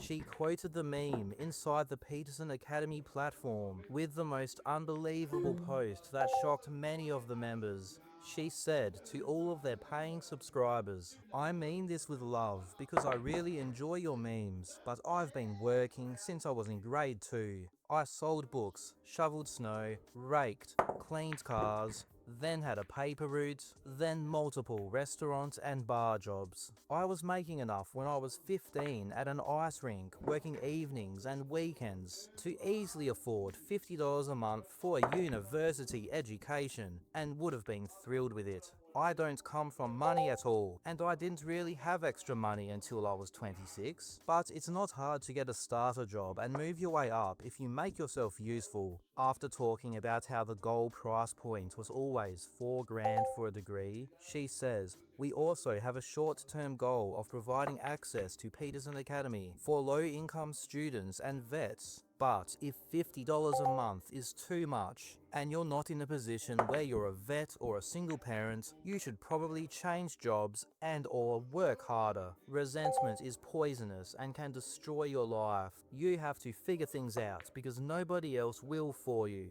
Hopefully, the information and community on this platform will help, but ultimately it's up to you. Really appreciate you guys. Great things are coming, but I wanted to respond to people complaining about $50 a month for the quality of these courses because that's ridiculous." Naturally, after this vile, arrogant, disgusting post from Michaela, the backlash from the members of Peterson Academy only became more prevalent. And I felt that Michaela's response was so disrespectful to the community that then I was angry. The Academy was advertised as a place where, you know, education is accessible to everyone. Out of 40,000 students, absolutely there are going to be some people, even if they're not a single parent, even if they're not a veteran, for whom $500 US or $1,500 US right now in the next 3 weeks, for some people that is going to be a lot, and it's completely valid for them to have questions about whether they should be making that investment given that there is no testing and, you know, no exams and no accreditation yet. The questions are completely valid. And to use language such as, you know, if you make yourself useful, you should get another job or work harder if you have these questions. I found that so disrespectful. When I saw people's comments like, what the heck? I live in Mexico. What the heck? I'm on disability. And there were no empathetic responses given to that. First I laughed and then I was angry. Like, I just think that is a very disrespectful way to speak to a community of people, and it was confusing to me. What really seemed to trip people up was the sentence, "Maybe you should work harder." Or maybe you should change jobs. There's also a couple of hidden assumptions in there, because you're implying that people are not working hard enough. And you're pretty much throwing out the window every possible reason why people might have that might not even the problem, might have those questions. You're throwing out all the possibility and you're just saying, hey, you're probably not working hard enough. And Jeffrey, but people told her why in the comments. That's why I said, like, I am upset with Michaela Fuller right now. Like, not as in like I hate the woman. I'm not okay with speaking to people that way. And again, because of the power dynamic, the daughter of people's heroes kind of just like slapping them in the face for asking uncomfortable questions. And I'm not saying that was her intent, but I'm saying this was the behavior and the perception. And I am not okay with it. And that's why I continue to be vocal. I was surprised at the tone. You have a platform of 40,000 people who are trying to better themselves. That's part of the mission statement. Jordan Peterson literally speaks to that demographic. And so what if they are having a hard time financially and they don't, for whatever reason, have the time or capacity to go work in an ice rink right now or shovel snow or get a paper route? Don't show contempt or disrespect for the community who is here in good faith supporting your vision. Don't speak that way about my people. Like, I care about this community. Those three different types of question, the financial question, the missing feature question, and the information discrepancy question, those need to be answered. That was not being done. They were not being understood. Instead, they got a comment to their head, work harder. That tells me, at least from a business and leadership perspective, you are not listening. You're not understanding what your people are, what the people on your platform are asking, why they are asking that. It's a fundamental lack of empathy, which leads to miscommunication. Michaela's response to the backlash was this post inside the platform saying that anyone who is upset about the price change or expecting constant one-on-one communication with management can contact the support email and get a full refund. Otherwise, keep the feed focused on friendly debate, educational content, personal stories, etc. It wasn't long after this that suddenly, without warning, the two women who featured in this podcast were banned from Peterson Academy, followed in the coming weeks by Jeffrey, the host. And then, one by one, other students of Peterson Academy who dared criticize Jordan and Michaela for their raising of the enrollment fee and their handling and communication of it were banned without warning. I personally find this astonishing because Jordan Peterson built a career out of being the free speech guy, and yet people were promptly banned from his free speech online university for daring to criticize him and his daughter. One of the students put in a complaint to the Better Business Bureau, and Peterson Academy responded to the complaint, saying that the individual's removal from the platform was necessary due to multiple complaints of harassment, targeting and bullying which violated their guidelines. The user rejected the response from Peterson Academy and asked them to provide proof of this behaviour, and to date have still had no response. I had been meaning to look into Peterson Academy for quite some time because, quite frankly, anytime an influencer launches an online university or school, it sets off alarm bells. And I have to say, I am not impressed. I'll emphasize again that I am not critiquing the streaming content of Peterson Academy in this video, because from what I can see, this is very subjective. But the absolute blatant disdain and disrespect that Jordan Peterson and Michaela Fuller treated their loyal fans with is just shameful. They were the ones who ran the academy like a shambles, contradicting themselves by raising the price after a few months. And when their fans dare to acknowledge this, Michaela has the nerve to arrogantly tell them that if they can't afford $50 a month, they need to work harder or get another job. This is despite the fact that since Jordan Peterson blew up on social media a decade ago, the Peterson family have enjoyed extravagant wealth. Michaela may say that she's been working since 2nd grade, but she sure as hell didn't have to worry about how she was going to pay for her wedding. And let's not forget what product Jordan and Michaela promised their fans. We have a number of jurisdictions who are interested in accrediting us. And as long as we can negotiate the bureaucratic hurdles, then we should have a full-fledged university, including accreditation, in 6 months. And even if accreditation doesn't work out because the bureaucratic impediments are too great, we'll just negotiate with corporations to accept the credentialing, because the credentialing will be real. That is not Peterson Academy. In April, possibly because of the backlash, they lowered the price from the $599 annually to $399.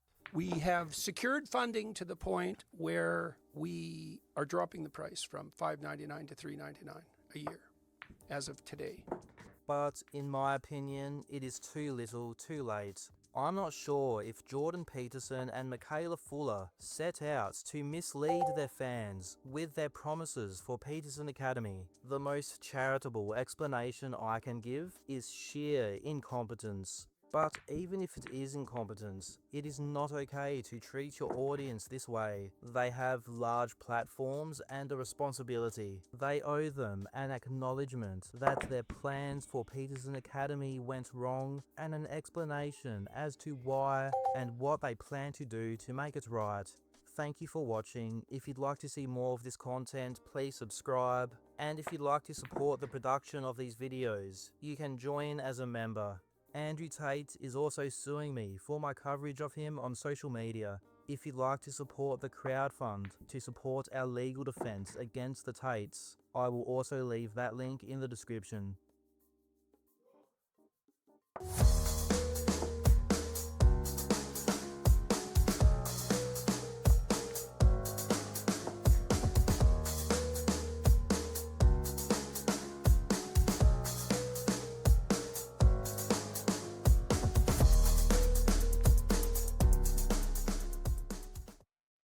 My name's Gary Stevenson.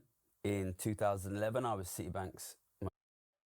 I think universities are making 7 fatal errors. Top-heavy administration, insane increases in tuition, What's poppin', y'all? We're not done with Thug yet, but we're gonna give him a little break to get into a topic I really enjoy, which is growing audiences. And I do a lot of this, or I've got some history with this. But this back and forth started between Stable Ronaldo, who is a part of FaZe Clan, who was originally a really big Fortnite streamer. He had a lull in his career, he joined FaZe, and then he got himself some motion again outside of gaming. And then you have Neon, who came up in the 2K community, but Aiden helped him out. He helped push him more into IRL stuff, and now he's gotten the biggest collabs I've seen, or nearly the biggest collabs I've seen from any other streamer. Like, he did a stream with Ye. That's very rare. Even Kai Cenat didn't get an official stream with Ye. Granted, that was a blackballed era of Ye, and streamers like Speed and Aiden have gotten bigger collaborations overall. But when we're talking about pound for pound for how popular Neon is in comparison to a lot of streamers, he's getting crazy collaborations. Like, he's getting NBA players, he's getting Iggy Azalea, he's getting all these other people, and it doesn't feel like there are a lot of Neon fans like there are fans of these other streamers. Well, a lot of this is clipping, and Neon has been known to pay clippers a lot of money every month. And this all started with a Stable Ronaldo giving his opinion on clippers. So I'm going to play you guys that first. The reason, by the way, I don't pay people isn't because I don't want to grow. I think paying people and paying clippers, no offense, but get ready for the truth. People might get offended. I think paying clippers should be for smaller streamers trying to grow. I don't think it's meant for bigger streamers. I don't think it helps anyone. I'm going to be honest. I think paying clippers should be for smaller streamers trying to grow. I don't think it's meant for bigger streamers. I don't think it helps anyone. I'm gonna be honest. If you're already a big streamer and you pay clippers, I feel like it doesn't help you grow, right? I'm gonna be honest. It doesn't help you grow. I think paying clippers should be for smaller streamers. The problem is smaller streamers can't do it anymore because motherfuckers are paying hundreds of thousands of dollars. No, there's millions of dollars spent every single month on clippers now. Someone who averages 20 viewers can't pay for that. I really like this opinion. Now, the reason why I think he is not only qualified, but it's imperative that somebody in his position give this thought is because Ronaldo came up in the last generation of authentic streamers. Like, the guy, to be a streamer, it usually meant just gaming. Because, like I said, years ago on Twitch, you would get banned if you didn't game. If you were not on a video game, you were getting banned. That's it. So, the majority of people that grew, they grew via, if they weren't on Twitch really early, we're talking early 2010s, like 2012, 2013, they grew because they got really good at a game. Or, yeah, they got really high rank in a game, they got really good at a game, and people within that community of that game would watch them. Now, I don't know if that was the case for Stable Ronaldo, because I remember he was a huge Fortnite streamer, but I didn't really play Fortnite other than, like, the first day it came out, like the beta, years ago, and I was like, this is not for me. But he came up in the game. So some people came up with entertainment, but that's very rare that someone sucks at the game and is just entertaining and people will watch them. Usually that person already has an audience and he's playing the game. But Fortnite blew up so much that it became mainstream and a lot of these people grew out of that. So Ronaldo, he's talking about it in the sense that if you are a streamer like an Aiden Ross, like a Neon, like a... Now, I wouldn't call them household names, but these guys have so much DDG. These guys have so much disposable income that they can throw at clippers. And there's only so much labor, right, out there. So they jack up the price of clipping because let's say you are a new streamer and you're trying to get in the game. Aiden Ross, these guys are corporations, damn near, in comparison to you. You got a couple $100, maybe you got a band or two. Like, if you got a huge budget, you probably wouldn't be streaming if you got a ton of money. So you're trying to grind it up. Maybe this is your passion as well. Well, why would a Clipper work with you when they can just work with an Aiden Ross or a streamer that's going to pay them significantly more than you? Exactly. Now, a lot of people called Stable Ronaldo a clip farmer, which is a little bit different. So years ago, the clip farming method was to get on live stream fails. They used to call it LSF, and they would be like, yo, this guy's farming for LSF.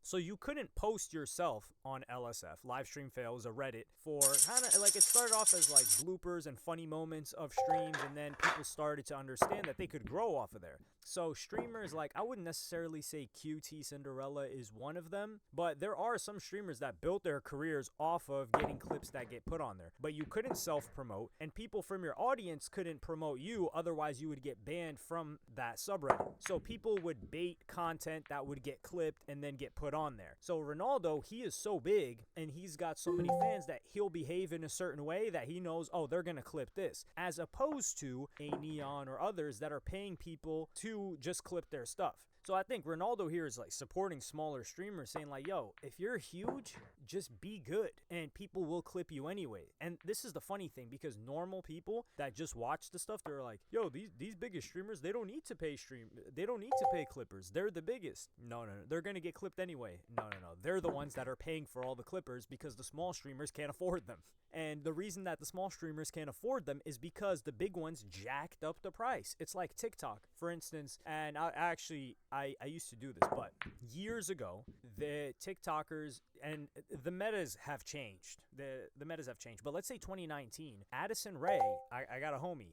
He makes music, and he wanted Addison Rae to do a dance to his song. It was either, I think it was end of 2019 or beginning of 2018, something, or end of 2018, something like that. But he was talking to Addison Rae, who, that Diet Pepsi song is just a banger, dog. Like, I'm not even gonna lie. But off of that tangent, it was $500 that she was down, and then immediately once she got signed to an agency, that 500 jumped to like 15K, and then that 15K quickly turned into 150K a couple of months later. So what I used to do is we would get the smaller ones, and then they would do it for a couple $100. But this is what happened. This is before labels caught on, because once labels caught on to the game, they've got huge budgets. So they start handing TikTokers $1,500, $2,500 for even smaller artists to do a TikTok, do a dance or something. That was the meta at the time. So if they're handing $1,500, if you're a smaller artist, you used to be able to get 5 decently sized big TikTokers to do something. Now you can just do one. One is not enough. So you're priced out of the market. And that's what he's saying is going on with these streamers. The small streamers are priced out. So Neon responds to this. And I'll play you guys that clip right now. By the way, this has nothing against Ron. He's speaking his mind. I f with Ron heavy. This is why I don't think that's true. Because companies, right? Companies, are they watching streams? Are they going on Twitch looking at streams, twitch.tv/neon, twitch. Whatever? No. They're seeing the clips. They're scrolling. The executives, they're scrolling. They see this shit come up on their phones. Collabs. You hit up someone. They're not. No. Kevin Durant's not watching a Twitch stream, right? He's seeing clips. He's like, oh, this dude's funny as f***. Bring him on. Or let me do some shit with him. The clipping industry is bigger than ever, and the Clippers need to get more respect for making careers. The Clippers made my career, right? They made my career, bro. No one sits down. The idea of sitting down watching streams is starting to die out, and it's more about scrolling. They want to see quick shit. Their minds are fucked. The world is so cooked. I'm the same way. Motherfuckers are scrolling every second, right? Seeing all this shit. I would actually, never mind. Let me not say that. But chat's gonna be on my ass. All right, but nah, for real though, the clipping matters so much. So Neon is correct here, and Neon, I would say, is one of the people that spends the most proportional to his income on Clippers. Like, this guy is spending a gargantuan percentage, and it's not like, oh, he's spending 100K on Clippers and he's making like $1 million a month. I don't know how much he makes, but the ratio is more like he's spending 400K and he's making $1 million, like 40% or something like that, just from what I've heard. And the numbers are subject to change, by the way. Like, this was maybe last year or so. And he's right, but that's what makes streaming suck now, to a degree, because streaming used to be this community thing. It's like a communal thing. There's a chat. People are chilling in the chat. People recognize certain names in the chat. They recognize certain mods. Certain mods have, like, certain reputations. You see some other people in the chat. Maybe, you know, you hit them up with a whisper if it was on Twitch. You start talking to that person. Usually they played the same game. So now some people met off of that Twitch chat, and now they're playing a game together, and now they're friends. and they're friends because of the streamer. And the streamer doesn't have this pressure because the way that Neon talks, he's like, yeah, people don't want to watch streams. So why are you streaming? And this goes back to this guy's streaming and with the intention of, okay, I've got to make the most clippable moments. So it's a whole script because they're basically saying, like, yo, we need to create a trailer. But the trailer it's not going to convert. Now, the kids are watching this stuff. They're the ones that are spending the most of their time. But he is correct in that, dog, Kevin Durant, like these busy people, they're not watching this stuff. They're watching clips. And I'm in a similar boat. I don't have the time to watch streams that I did back in the day. I used to watch streams all the time, but I don't have the time to watch it right now, and a lot of it is kiddie content. But Ronaldo gives his own response to this, and I'm gonna play you guys that now.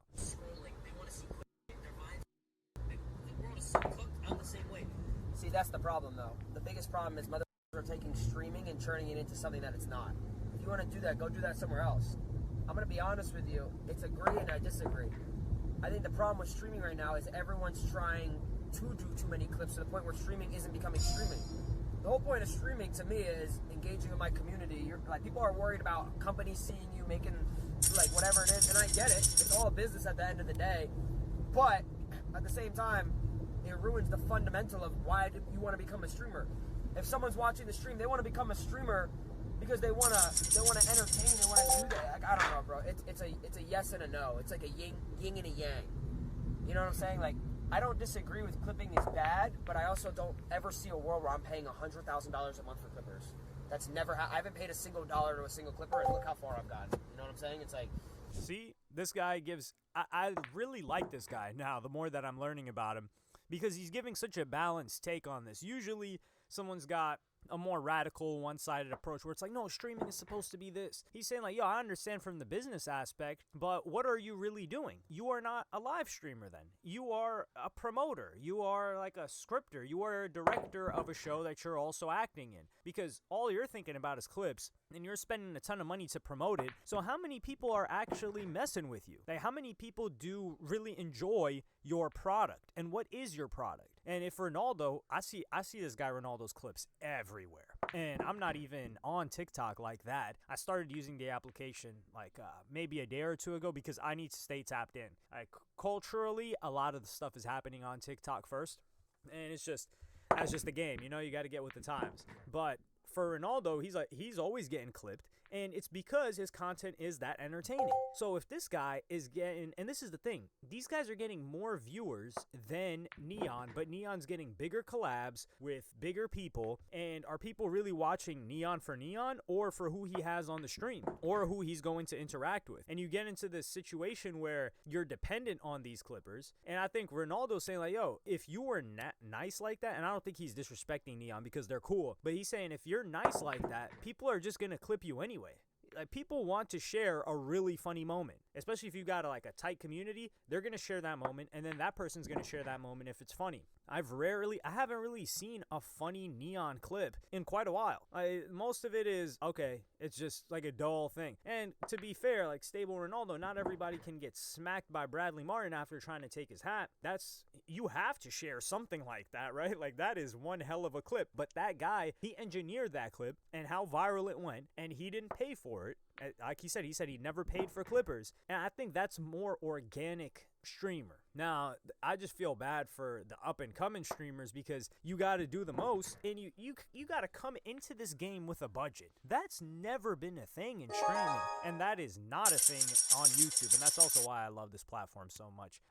R.I.P. Susan, man. I get sad thinking about that. Yeah, I don't want to go down a sad road, so I'll wrap that. YouTube and that budget. That's never been a thing in streaming, and that is not a thing on YouTube, and that thing like that, right? Like, that is one hell of a clip. But that guy, he engineered that clip and how viral it went, and he didn't pay for it. Like he said he never paid for clippers, and I think that's more organic streamer. Now, I just feel bad for the up-and-coming streamers because you got to do the most, and you got to come into this game with a budget. That's never been a thing in streaming, and that is not a thing on YouTube, and that's also why I love this platform so much. R.I.P. Susan, man. I get sad thinking about that. Yeah, I don't want to go down a sad road, so I'll wrap this video here. But let me know what y'all think in the comments. Like, subscribe, and hit the notification bell if you enjoyed, and I'm going to see y'all on the next one. Popeyes might have pulled off the greatest heist on every streamer on thousands or potentially millions of dollars. Yeah, I'm actually really hungry. I kind of want Popeyes, but then they just made me mad by doing that. On August 13th, Popeyes had supposedly collaborated with streamers such as FaZe Lacy, DDG, India Love, and Agent, founder of AMP, among others. Only problem was none of the streamers knew about it or got paid in any way. Oh, the Popeyes meal thing. Okay. Bro, I don't know what that was. I have no idea what that was about. And the icing on the cake is that everything Popeyes did was completely legit, and the streamers slowly figured out what had happened. They're saying they're in the Popeyes marketing office high-fiving each other. So let's break down exactly what happened. On August 13th, Lacy, alongside many other streamers, learned through social media that he supposedly had his own Popeyes signature meal. So to celebrate this new milestone, Lacy and Adapt traveled down to a nearby Popeyes to test out what was advertised as the Lacy Bundle. And Lacy invited his fans to drop by too. Oh my god. Wait, that's the... Wait a second. Oh my god. Wait, I'm getting a call from Stable. Ronnie-san. Oh my god, there's so many people here. Lacy arrived and promised to buy his meal for himself and all of his fans. You know what? Hold on a minute. I got an idea. Hey! Who wants a Popeyes Lacy?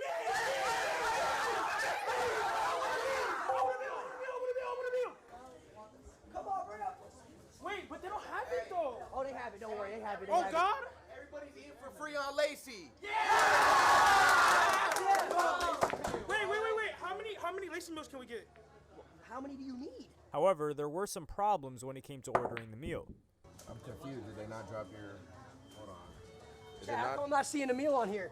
Is it literally not on their Instagram? It is. I saw earlier. Right? All of you guys are on there. I just didn't see the meal on the kiosk. Oh, probably in the offers tab. Yeah. What's it say? Yeah, see, look at Lacy. You can build your own bundle, BYOB, for $20. This is the Lacy They bundle. didn't even make it. They lied? Yeah, I don't know.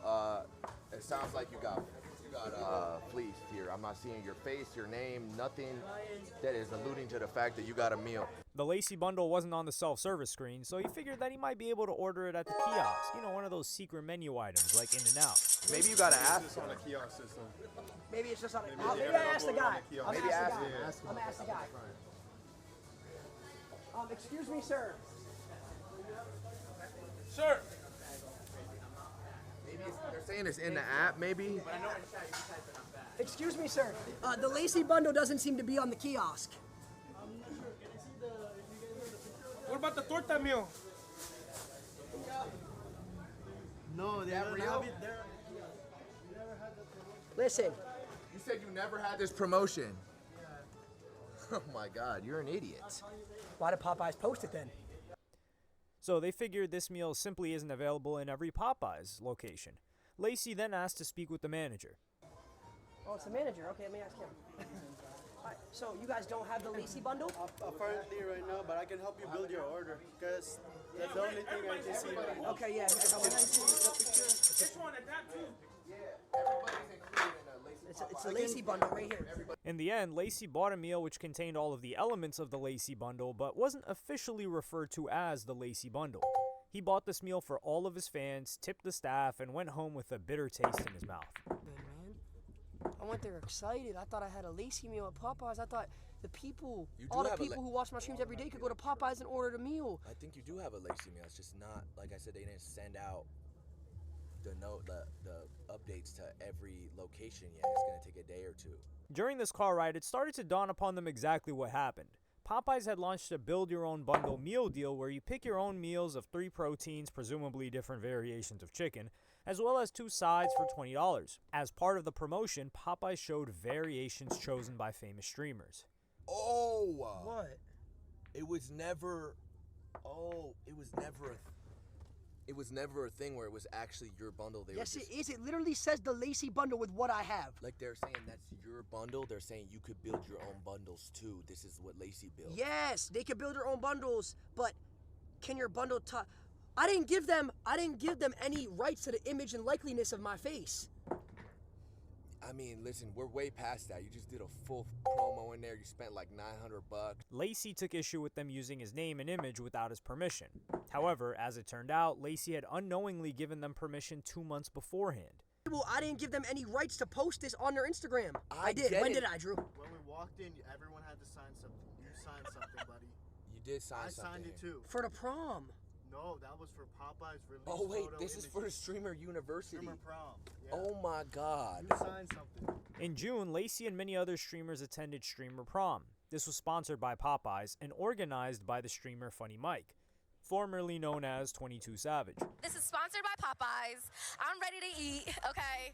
But we got some amazing people coming in, and it's going to be a great time. And during the prom, Popeye's social media team told each streamer about their new Build Your Own Bundle meal and asked them what they would pick. What is this? All right, it's going to build your own bundle. So you get to pick 3 different proteins. So you want to do Chicken.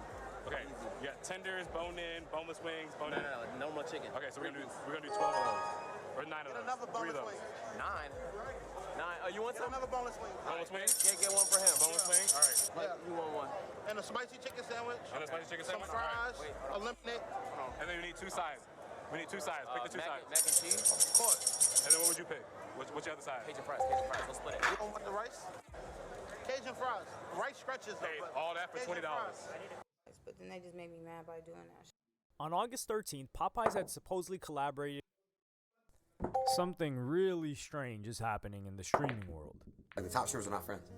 I'm dead serious. That's the problem. It used to be like everyone was like always doing content together. Yeah. Always doing it together, game night, all this. Nobody's friends anymore. What began as a community with everyone lifting each other up has become a much more closed off, colder, and competitive space. And there's no bigger example than Kai Cenat and Aiden Ross, and the audiences that surround them. And because they're no longer friends, a narrative has been pushed that they must now be enemies. It's literally those accounts that build this narration. Let me emphasize it. Those accounts. But what might be happening instead is the arguably even sadder story of 2 friends drifting apart. It has nothing to do with anything except the simple fact that I have self-respect for myself. And like I know that like during dark times I've been there for people, and if they don't want to be there for me during my dark or even good times, then that's it. That's it. It's that simple, bro. To give you an example of the toxicity surrounding Aiden Ross and Kai Cenat, I'm going to play you this clip of Aiden Ross on the Full Send podcast talking about Kai. You got to look at like and see like how Kai came up. He was doing like Facebook little like acting like on these little Facebook things. And Really? And then I have a DM from him and he's like, yo, bro, I want to get into streaming, blah, blah. And then like the E-dates, and then after the E-dates, it's like then he started doing stuff, and then it's like now it's like boom, he just took off. Most people would view this clip as a nice, wholesome example of Aiden talking about Kai, but the Aiden Ross fan account, who seems to lean towards his side, Kick Champ, captioned this as Aiden Ross talks about how he created Kai Cenat's career. While it's certainly true that Aiden was instrumental in Kai's success as a streamer, Aiden was not claiming that he created or made Kai in this clip. But this is just one of the many examples of how people have twisted and distorted things to suit the narrative they want to push. The fact is that both Aiden and Kai were regular collaborators and then suddenly stopped streaming together. But if you wanted to pinpoint the actual point where Aiden and Kai started to drift apart, it actually happened in a way that had nothing to do with their friendship. In February of 2023, Aiden joined the new streaming site Kick for an undisclosed but presumably large amount of money and ownership. And curiously, roughly 10 days after joining Kick, Aiden would be permanently banned from Twitch. I got indefinitely suspended from Twitch because my Kick chat box was in the top right. And dude, they never been anyone over that. They banned me for unmoderated control over a chat. But like that's so stupid because that like people's Twitch chats all say a bunch of slurs all the time. Okay. Do you understand? Does that make sense? Your chat was going crazy. My chat was going. I had the chat Kick chat overlay on my Twitch stream, and they obviously were like, "Oh, he's streaming on Kick," and we feel some type of way about that. And there's slurs being typed in the chat, and so they obviously was they were just being petty, bro. They didn't have to do that. A bunch of streamers do a bunch of crazy wild all the time. So Aiden was now exclusively on Kick, but Kai would not join them no matter how much money they offered. This was also unfortunate for Aiden because now he couldn't appear on any Twitch streamers' streams or they would risk getting banned. I read that you turned down $60 million to join Kick. Why did you do that? It wasn't right, man. I couldn't join Kick at the time because it was like, I got to realize, like, not all money is good money. Some money, I think some money you could take and some deals that you could sign that would like literally jeopardize and slow down everything that you built up for. Sometimes you gotta just say no. Kai didn't want to have to rebuild the community he had grown on Twitch, and his reference to not all money is good money could refer to Kick being tied to the online crypto casino stake and the social harm he believes that comes with promoting the gambling industry. Ultimately, Kai and Aiden remained friends, but couldn't stream together in the same way that they used to, and Kai even made efforts to get Aiden back on Twitch. I really want to know Aiden. I'm like, Aiden would be tough. That would be fire. But he's... Bro, how about sometimes we add a guest? Bro, you know the CEO. What about sometimes we add a guest? Add a guest? Bro, I talked to the CEO about Aiden getting a man, bro. I swear to God, there was 1 week I called him every single day. Bro, he said if changed, bro. Aiden just said some crazy on Kick again. What did he say? I don't know. I forgot what he said. He said some crazy though. But if there's no progress in the behavior, he's not gonna do it, bro. What behavior he does? But I'm like, bro, give him one more chance, like dead ass, bro. I even said, bro, if we don't give him one more chance, I'm leaving. Both Kai and Aiden also kind of moved in different directions. The US election would see Aiden show his full support for Trump, even doing a stream with him, whereas Kai tried to stay out of politics completely, even letting people know that he was hit up by Kamala Harris's team to have her on and he didn't want to get involved. And this kind of demonstrates that Aiden's not afraid to do something that might potentially lose him followers, but Kai avoids making any moves that could seem divisive. Kai would have multiple rappers on his show and enjoy some lucrative partnerships with Nike, as well as advertising the Chicken Mac sandwich for McDonald's. Kai also made plans to do a Mr. Beast type project where he said he was going to build a school in Makoko in Nigeria where he had visited. But there was another streamer that really started to stir things up between Kai and Aiden and arguably could be the catalyst behind this entire drama getting as big as it did.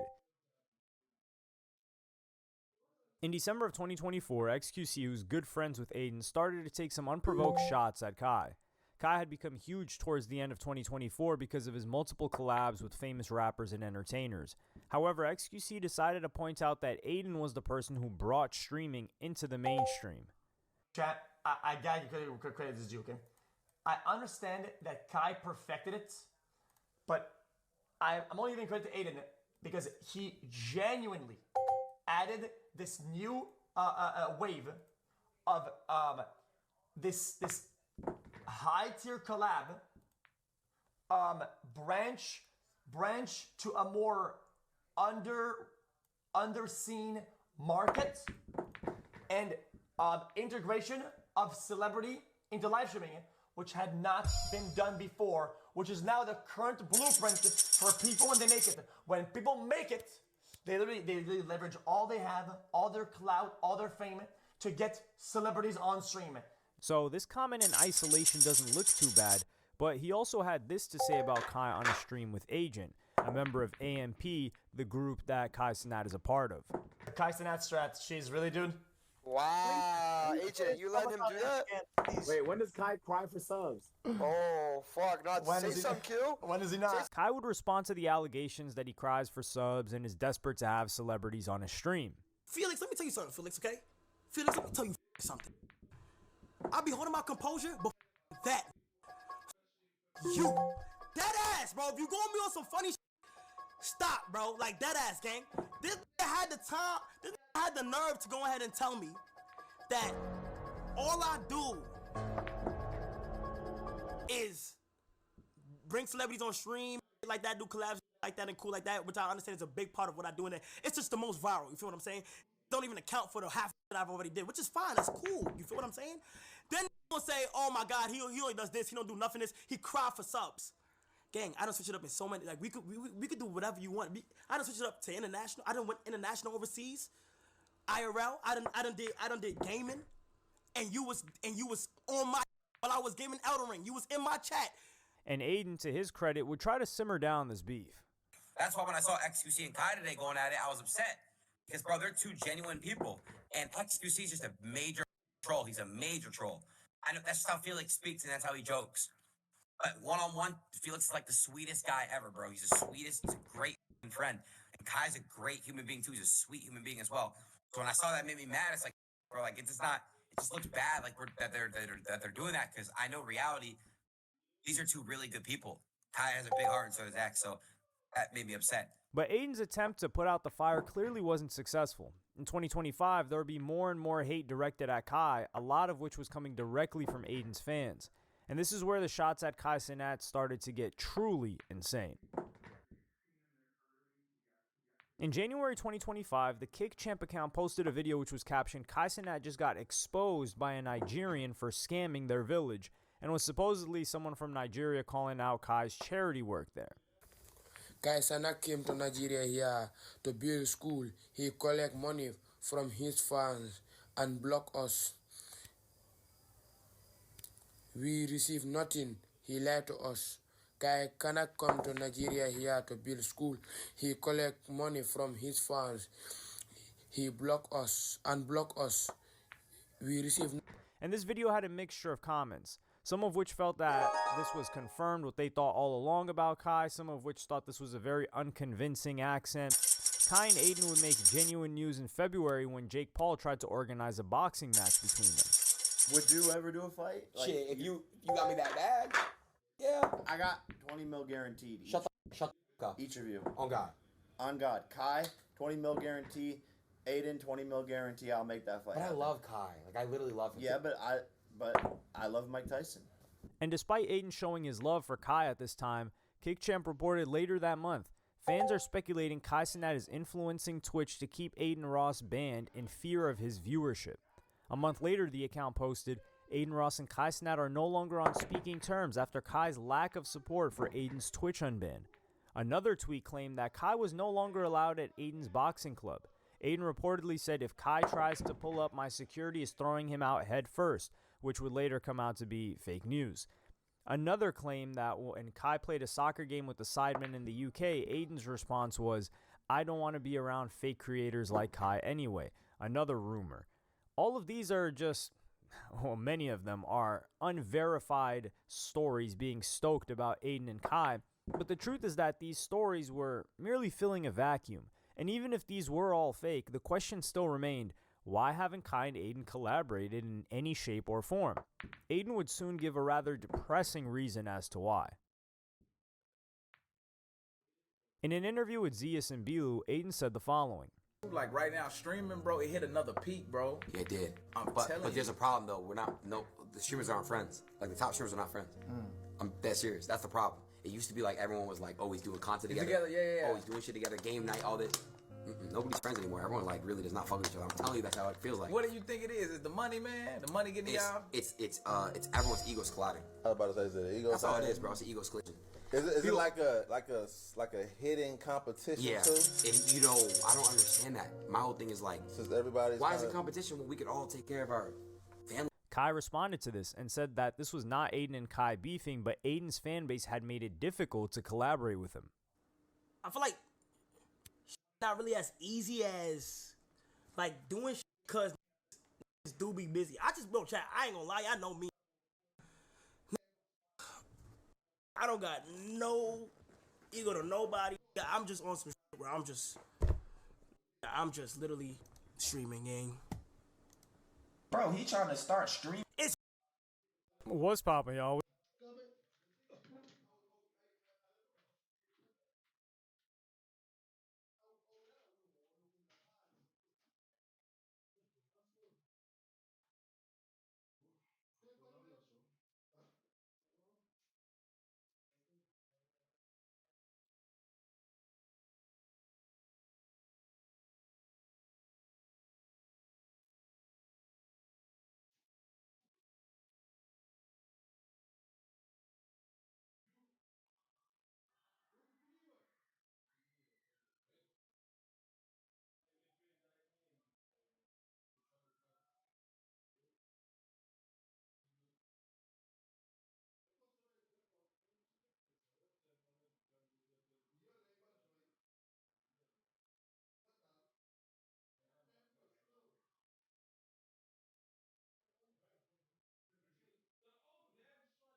history.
I've been on a run with these Chinese anime. Scissor 7, Super Cube, and the one that we're talking about today, Fog Hill of the 5 Elements. Now, this is the second most requested video on my channel right now, right before Hajime no Ippo Part 3, but behind To Be Hero X. And don't worry, y'all will get that video after this one. The show is fire, but I just had to talk about this Dong one because it's so big. But enough yet, let's get to it. We start off seeing this guy named Wenren Yu Xuan. Ah, yeah, bro, you got it. He uses fire and he ends up getting banished for 3 years. You are now dubbed Prince Zuko. Zuko is one of the 5 pillars of Fog Hill who protect their world from demons. And he's over here with his mom and this girl who we're gonna call Princess Yue, basically opening the seal to hell. Why he's doing this, we're gonna find out later. And as the seal opens, this demon walks out from it. His design is crazy tough, had both the ladies shook with his aura. But Zuko wasted no time running the fade. Went the scenic route to go for the spinning chop, but bro didn't even move an inch. Gets blocked, slapped on the evasive, and after going for the beatdown, dude got caught mid-combo. Palm bro's head like a basketball. This is wicked work. Uppercut, sent his ass away. And look at this, even after that beatdown, bro was out here smiling. Arm looking like silly string, battered and bruised, and he got the Zoro cosmetic to boot, and we still doing this? But maybe I spoke too soon. Into that first form, and then he got the squabbling, used the straps, grabbed the stone and flung it at him, but Dragon ran through that shit like Derrick Henry. Had to get one of his homeboys with the ice powers to save him. This is yeah, we're gonna call you Zane. Zane is the brother of Princess Yue over here. He's also another one of the 5 pillars. The other 3 pillars are also here as well. My favorite is either this girl or the middle guy since he got sauce. But yeah, long story short, Zuko got his ass